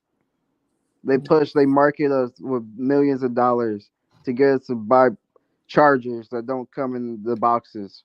Hell, our broke ass family members take advantage of us. That's just human nature. They At some they point, they I make the just feel like batteries too big. selfish. If you pay out my money like every quarter, you being selfish. Like what $200,000 gonna mean to you if you making 2 million, $3 billion? That's a What that gonna lot. do? That's a lot. That's a lot. That's a Make two phone hundred thousand bill. dollars. That's your phone bill. That's your Netflix. That's your Apple Music. That's your PS5 online. That's whatever, you know. Like that's one less thing you don't have to worry about. That's one less thing you're not thinking about. Oh, I gotta work towards. I gotta figure out how I'm gonna get this. I gotta figure out how I'm gonna do that. Like $300 a month could easily feed someone for that whole month, especially someone who's on the street who doesn't know when the next meal's coming or has to walk 2 miles to the soup kitchen. Well, I'd be the argument against it. I guess I'd be the argument against it. Even though I do like this is not a hard like argument for it, but I just try to put myself in the mind of them. I think they feel like they shouldn't have to pay more than the average person just because like for the most part, most of them was average people at one point.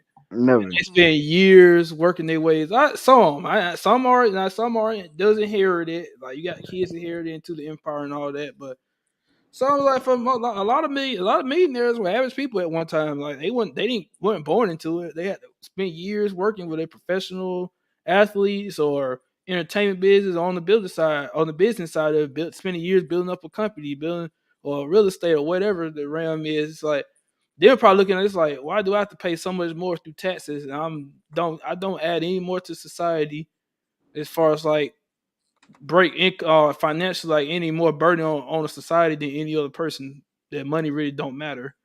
How much money I'm making don't really matter as far as like how much stress I'm putting on society. I'm just one person still. One person. Yeah. Like I'm not. I don't. I'm And not. that's the easy thing to do. Do nothing is the easy thing to do because they feel like, oh, I can't solve it. Might as well not do anything. Might as well like it's not my responsibility. But like I said, to really progress society, people need to be more accepting to give help, especially when they can give it. So especially you're an athlete and you're making $255 million in 5 years, like yeah, you should probably be giving 100 100 million to some type of government programs. No, I think everybody do. You see that in charity. I think charity is charity is one thing, like something you control. I just don't believe in the government controlling money, telling you how much money you should give to somebody else. I got a question for you, dude. I got a question. Have you ever had like a lot of money, or even just been like the best worker at your work at your place of work? I ain't trying to be all, but don't give me no numbers. I'm just asking, like, Me, among your circle, you ever had a lot of money, or you've been like one of the best employees? I had some money before. Yeah, So what happens when you have a lot of money? I spend it. Nah, nah, nah, nah, nah. What happens to people? Because my phone will ring off the hook saying, "Hey, can I hold this? Hey, can you help me Oh, with that? Hey, can I?" I will get. I can screenshot and just scroll up and show you. yeah, People now start feeling when you have now worked really hard to get something to just get a little level above. People will now act entitled because you don't work a little, you don't work harder than them. Because I'm not saying that they aren't people who work hard at their jobs and they're not getting anywhere, but I know a lot of people that haven't worked too hard in their life. They just kind of feel like they deserve whatever and they don't need to work for it. yeah. I So mean, and that you don't think that's perfectly fine? You don't think people should be able to just exist and not feel like they have to do anything and get what they want? Why should we have to do anything to get what we want? Why can't we just be why that can't we just be alive and get what we want? Why do we have to be why is it shameful to not want to do anything? Not, because I mean not want to okay, yeah. I got a question. Well, I'm gonna. I mean, so like, if we go back to there's no money. We're at like we just turned into humans. We hunting with spears and sticks. Yeah. Can we just lounge around all day and magically we're gonna get fed, or do we now have to go and get food? You gotta go pick some berries. You got to pick some berries. You gotta go and take a spear, chuck it at that rabbit or whatever you see. There has been no version of this equation where we've just been able to just chill out and not do nothing. Now, given I do think that everyone deserves to be at a certain level, Well, I agree now with we have that luxury. Like, it's easily possible for everyone to not do anything and still have a functioning society. There's plenty of food to go around. There's plenty of money to go around for everyone to just sit back and do whatever they want. But because of the system, capitalism, that you guys are so for, no taxes, whatever, just free market, it's my money. Who cares about everyone else? It does like everyone else is just squashed down. That's why it's just 1% people that rule the world because everyone else is just bottom feeders. And that's what we are. We can try to reach this you. type of entitlement, enlightenment with money, but we'll never reach that top level. So like what are we doing? I This just is the think one. Oh, I, go ahead. Go ahead. I just think just like AJ was saying, I was looking at life like, bro, anything you want, it takes work.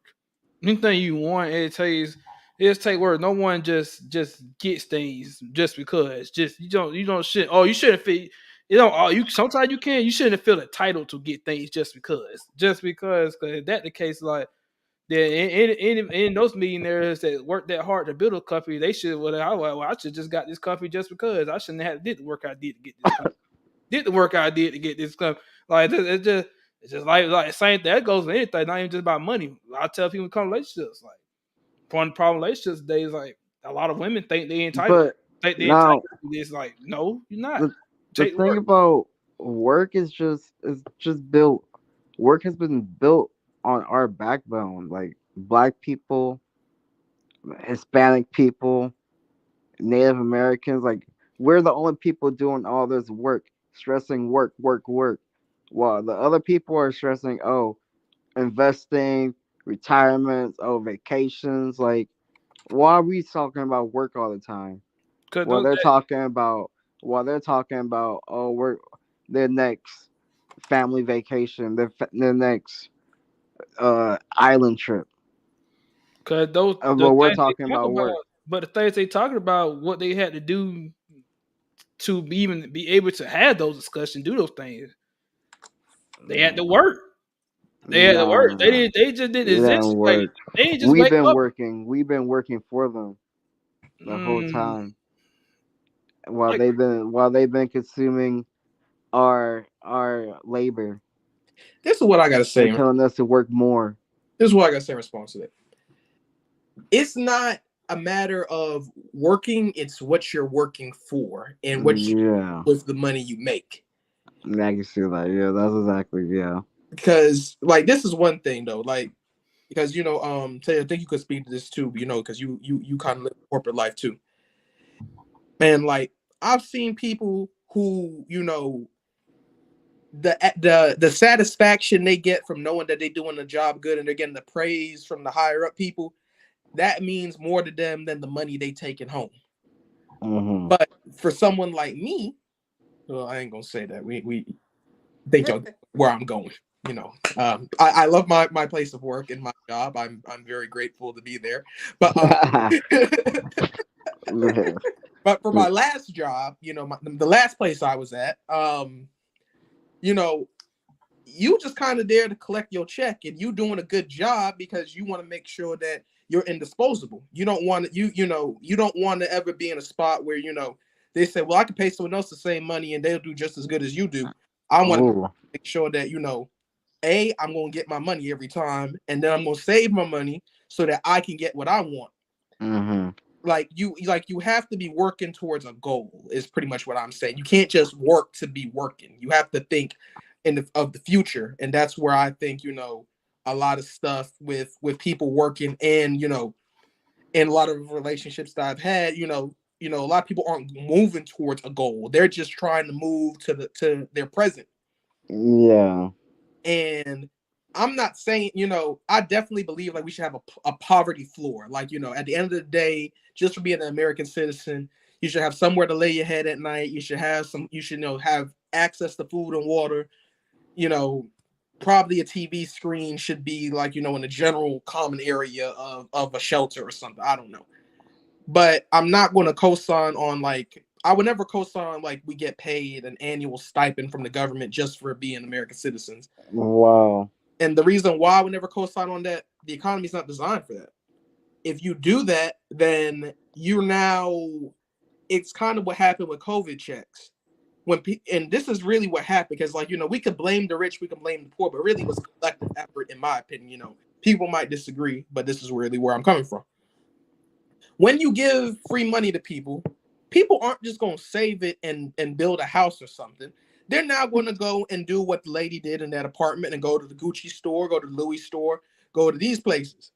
When they do that, and when they're spending a lot of money, then companies then say, well, shit, if I have so many people buying it at this price, let me see how high up I can go before I get back to my normal curve. So, and that's what companies did. They just started raising the price on everything because they could. Because if you can make $5, why not? If you can make $10, why you gonna stick with $5? You are gonna try to make the 10. That's just common knowledge. Yeah. So when you have that being a consistent problem in the next few years, iPhones are what, $1,000, and if you had a stipend, your iPhone probably gonna be 5,000 before you get 15, 25 years out, because that's what people will do. The first thing they'll go and do is buy something they don't need because they're thinking about now, not the end goal. Yeah, you see rising prices now. I think this is the reason why, because I feel like prices were so low during COVID. Now they're kind of raising everything else to kind of catch back up, Mm-hmm. to I kind think of that make up for all those checks that were given out. actually leads to something that just popped in my head when AJ was just talking about that scenario. Another scenario to come out, what he was talking about is we all know we've been in this situation. I don't know how many of us like got, no matter how much it is, how much just got like a allowance from our parents, like how much money they would give us. Now we already know, even not even just our parents, like money, anything like birthday money, whatever extra money that you didn't make yourself. We know Yeah. you tend to treat the money. We tend to, as average people, tend to treat the money that they earn themselves with more respect than the money that they got for someone else. Like the money you got for someone Oh else, nah, hold money is money. I no, don't no, care but where it's coming people have from. that mindset. If somebody give you $500, you're gonna go spend. Naturally most people gonna Nah. go spend that more freely. Like they gonna go buy some bullshit purchase that they really didn't need. It was just something they wanted. But if $500 come out your account, There's a different story. $500 come out of your account is a different story. $500 that you remember the hours that you put in to make this $500. You remember what you had to go through to make this $500. Hey. Then you're not gonna go spend it on bullshit as much. You gonna go spend it on something you actually need. Go spend it on. That's what he was coming from, the whole stimulus thing. People got to eat. Even I'm guilty of that. I got my refund for Georgia Southern, and I spent half of it on weed. I spent half of it on weed. Like even, but I know, but if that was $1,500 that I worked hard for, oh, I would definitely did that. I would have definitely made some smarter purchases with that. But because I didn't feel the hard work that came from that money was just given to me pretty much. It was just given. That's why. So basically what he was saying, like, bro, you seen people take those stimulus checks and just go crazy on them. Just go crazy. Didn't pay ahead a month of rent, pay utilities up, didn't go buy your kids clothes, nothing like that. Just all that. So I see people take their money, go on vacation with it. Oh yeah, Go on vacation. Like that's mental health. That's not what that money for. That's mental health. Yeah, crazy. We at I almost think 3 hours now. about what people prioritize. So, like, there are some people, if they did get the stipend, they will be able to pay, or like, okay, that $300 go towards a bill. That's for extra food and refrigerator. It just all depends on that person. Cause there's a lot of people that during COVID they did get those checks from the government and they spent it wisely. I knew some people that went and bought lobster tails, and I'm like, you gotta get a vid at your house next week. Why are you buying lobster tails? Did you get an invitation over to the house though? No, I ain't want that food. I ain't want to eat none of that food. Hey, if you buying it, I ain't gonna judge you by how you spend your money. I'm gonna help you burn it up. Now, what I did, what I had got the money, I had paid some bills off. I paid some bills off, paid my bed off, because my bed was like a lot of money. Paid my bed off. Then I bought some baby stuff because my son, I was pregnant at the time. Bought some baby stuff, paid out rent, all that. So I did all that stuff. And I bought me some clothes. I ain't gonna lie, I bought me some clothes. But I did that after I spent everything else. Now, what I should have did, been smart, I should have paid my car off. I should have. But no, I was like, nah, I got deferment on it. I don't need to do it. I should have paid my car off. That should have been smart. But I did everything else. But a lot of people not gonna prioritize. A lot of people are in the same debt that was in COVID, and now they still in the same spot. And the fact that you recognize that, you way above the curve. I just want you to know that. Like, that's not the average person way of thinking about stuff. Like, of course, support Tyg channel. I might be coming out with one soon. We'll see. But nah, there's a really good channel. I think it's called Financial Audit or something like that.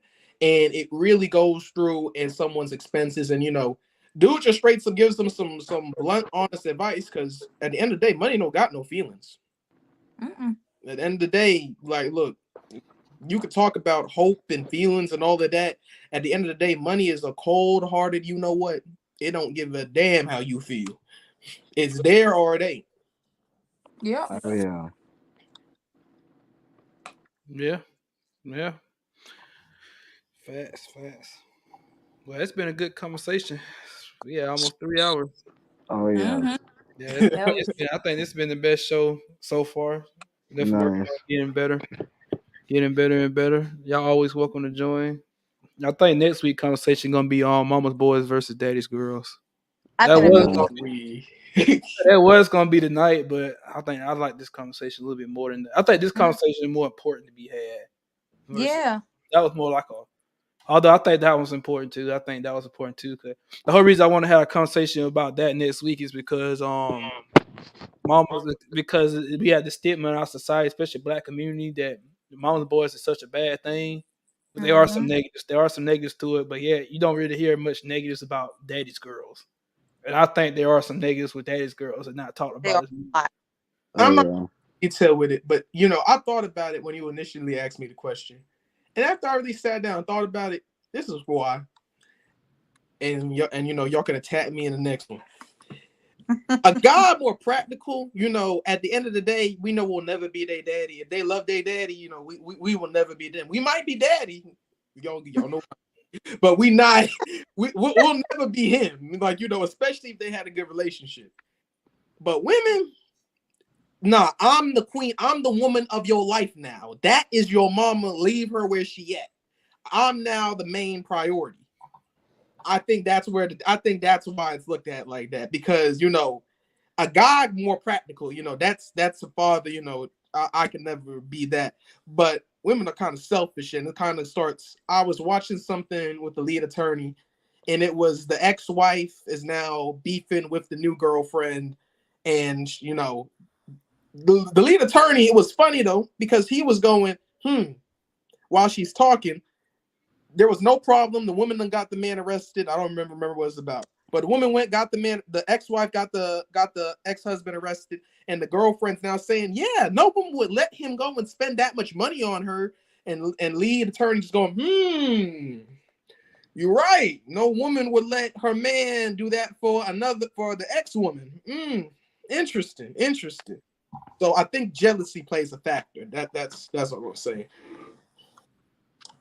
I think a lot of I had a conversation with a couple fathers on Facebook about this actually, because they asked me why what some niggas I thought I guess they were interested because they had daughters around our age, so they was wondering what men I guess they'd be looking in the mirror would think about it. And I was like, well, the problem with a lot of fathers is that they tend to teach their daughters to like basically like whether it's directly or indirectly is that yeah, if the man basically if your husband don't do everything I did, he ain't good enough. And I Yeah. think yeah, and I think that yeah, I think that's cap. I think that because I think a father daughter relationship is different than a husband wife. And the reason why I say that is because a father daughter is about unconditional as you're gonna get parent to child. Like your daughter, Mhm. your child can do. But I think Tasia probably the best one to speak about this. Like your child can do almost anything that, no matter what hurtful your child does when they get teenagers or adults, no matter how hurtful your child is to you, unless they're Hmm. like trying to kill you or something, like you're gonna love your kids. They're not Even Yeah. you necessarily do, just you still gonna marriage. love them. Marriage is very conditional. Everybody, you can love somebody you want, but you already know that's a line you can't cross. Yeah. Yeah. Huh. There's a line you can't cross. There's a line you can't. And it's like also it's like another thing. It's a different era. It's like a father, different roles. Like I think both are very significant to a woman's life. Very significant. Both sides very significant to a woman's life, but they shouldn't be blurred. They shouldn't be. And I think ideally, like the husband shouldn't have to have the pressure to replace your father. Replace because like a father's job one of the father's job is to protect the daughter from like the harms of the world. Like Yeah. Yeah. protect your daughter from the negative world. That's not necessarily a husband's job to do that. Not necessarily a daughter to do that, like to protect you, like to like kind of shelter you from all the negatives of the world. Like a husband can't really do that. He can help you get through it. He can protect you like from physical harm, things like that. But it's not a husband's job to teach you that the world's safe and the world's nothing bad happens in the world and you're not gonna go through any ups and downs like a father. That's the father's role. Like that. That's I think negative. So I think there's a lot of today's girls have this unrealistic standard. This And unrealistic from a man. Unrealistic. Like they no. had if they had a good relationship with the dad, you know, you like you said, there are conditions when you're together with the opposite sex. But one of the biggest things is that this is probably the best quote I ever heard. No woman is going to be special right off the bat to a guy, but your dad, you special just because you're my daughter. So to have that same level of value that your dad is going to have, it's not really achievable to the guy. That's something that has to be built. That's not something that comes as is. Because the minute dad held you in his arms, you were probably the only woman he really truly loved besides his mama. So Yeah. so that's why I say that disconnect comes from. Like you can't expect the exact same from your boyfriend or husband that you would from dad, because end of the day, that's that'll always be your dad. I might or might not be your husband slash boyfriend for the rest of our lives. That's, like you said, some way conditional. Right. Well, how I would teach my daughter is basically don't expect from your husband what you got from me. If you want to mirror anything, mirror how I treated your mother. And Yeah. Mhm. even then, it's somewhat. It's even then you can even make the argument against that just because generations are different. Like we know in our generation, marriage is different than it was in our mom's generation, our grandma's generation. It's different now. It's different now. But if I try to say take at least the basics out of anything, how you should talk to women, and how women should be treated, how to deal with the ups and downs of women. Look how I dealt with your mother. That's what I would tell. That's how I would tell. That's what I would tell my daughter and son. Like so. Now, I think that was a good sneak peek for what next week episode. Yeah, that's next week. We're not gonna. Yeah, you shouldn't expose too much of your views Yeah. We're not. just yet, Oh, I Yeah. just We're gonna keep it. We're gonna keep because it. that would be another 3 hour discussion right there. Yeah, it would. It would. Yo, go all there. Yeah. Yeah. But I appreciate y'all coming on. So feel free to join next week. I don't next week. I don't think I could do it on Thursday. I think I'm booked on Thursday. I gotta figure out which day I'm gonna do it next week. Okay. Yeah. It So was nice hearing all the different views and everything. It was nice, talking to everyone else. And I'm looking forward to all the comments and the likes and the subscribers and engaging with all the the different people. This is the yeah, Yeah. first time on YouTube, so yeah. I feel like this hopefully, video gonna go wild one day. It's gonna see one day. hopefully, You're gonna see like this video gonna boom. We're gonna see it pop up on TikTok somewhere. Pop. yeah, Podcast. we just keep talking. Yeah, just keep pushing it. I definitely want to do my main thing. I want to do is like a men's networking because I do really believe in like men putting in the work like to get to that top tier status you want to get to, especially in Mm-hmm. your 20s, like fitness and finance. I think those two things are very important. I'm just working on them myself. Yeah, I just want to I want to start like a platform basically where like women we can like men like you want to do real estate business whatever you want to do like because one thing is very important with trying to get up to yourself is like connections networking and I Mm-hmm. think it's easier to have a network of people around you that's all trying to be great trying to achieve the best version of themselves versus just trying to go there at your own. It's good to have that group of people around you that's like keep the motivation going. Pretty much, I want to start that. I actually want to see yeah, one thing I want to see a woman do because you see, I want to find a woman that's like that want to do like social media full time, and I Mm-hmm. want that woman to start a platform with women to like. Cause one thing we need to have like, as far as like, one reason I like these discussions like black relationships, we need to like come together and have an understanding, be able to listen to the other side. Because I think right now the big issue is a disconnect. I think Yeah. men don't really know what women want or understand what women want. It's definitely the same thing on our side. I think a lot of men feel like women don't really understand what men want, Yeah. yeah, what we desire, and I think this conversation needs to start, but it needs to start with self evaluation or self Mm. improvement, looking at ourselves in the mirror. It needs to start. So I think the men's side want to like that's why I want to start a men's networking platform for that. And I think women, it'd be nice to see like, 'cause I see like I talk to a lot of older women now. Like they all, some of them talk about. That's why I be kind of looking at the women like 18 to 30 range now. Funny when they be talking about hot girl summer, bitch, and all this. And it's like I hear a lot of older women like, bro, they have regrets about living that kind of life. Cause now they done got past their prime, and in their 40s and 50s, and now they having a hard time dating, or they regret that they didn't get serious with nobody when they was younger.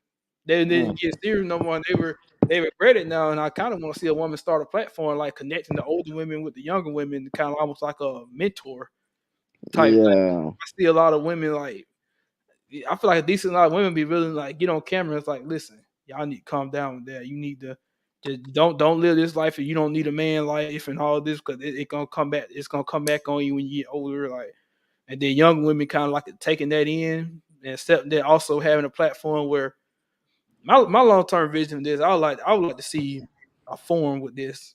I want to call it TikTok instead of TED Talk.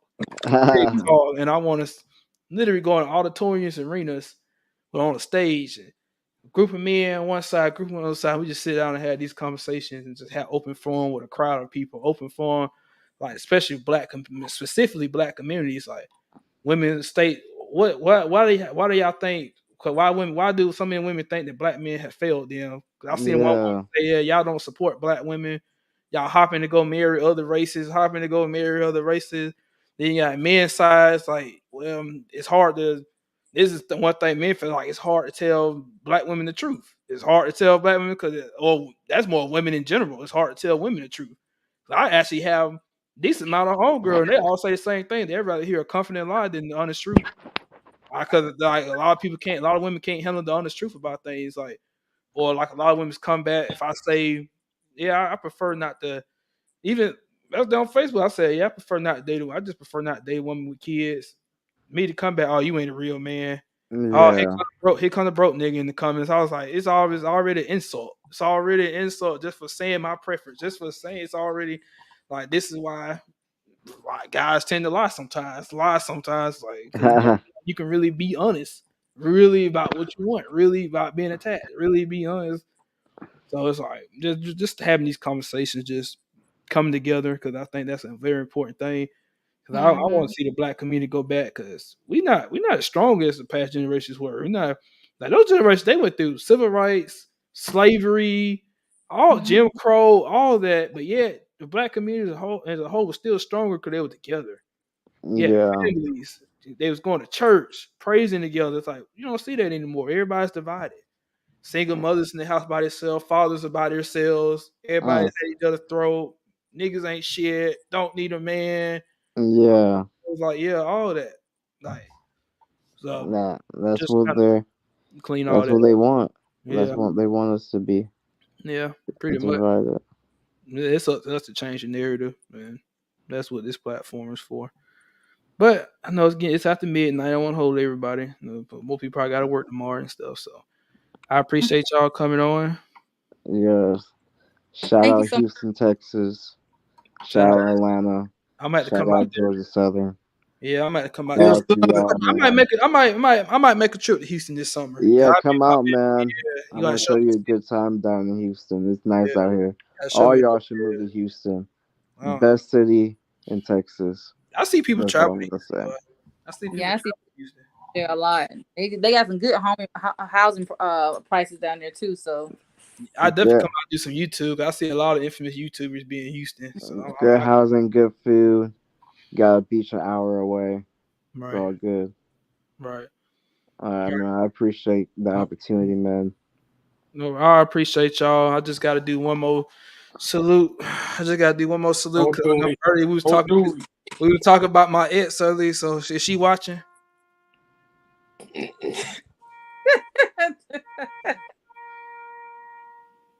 Lord have mercy.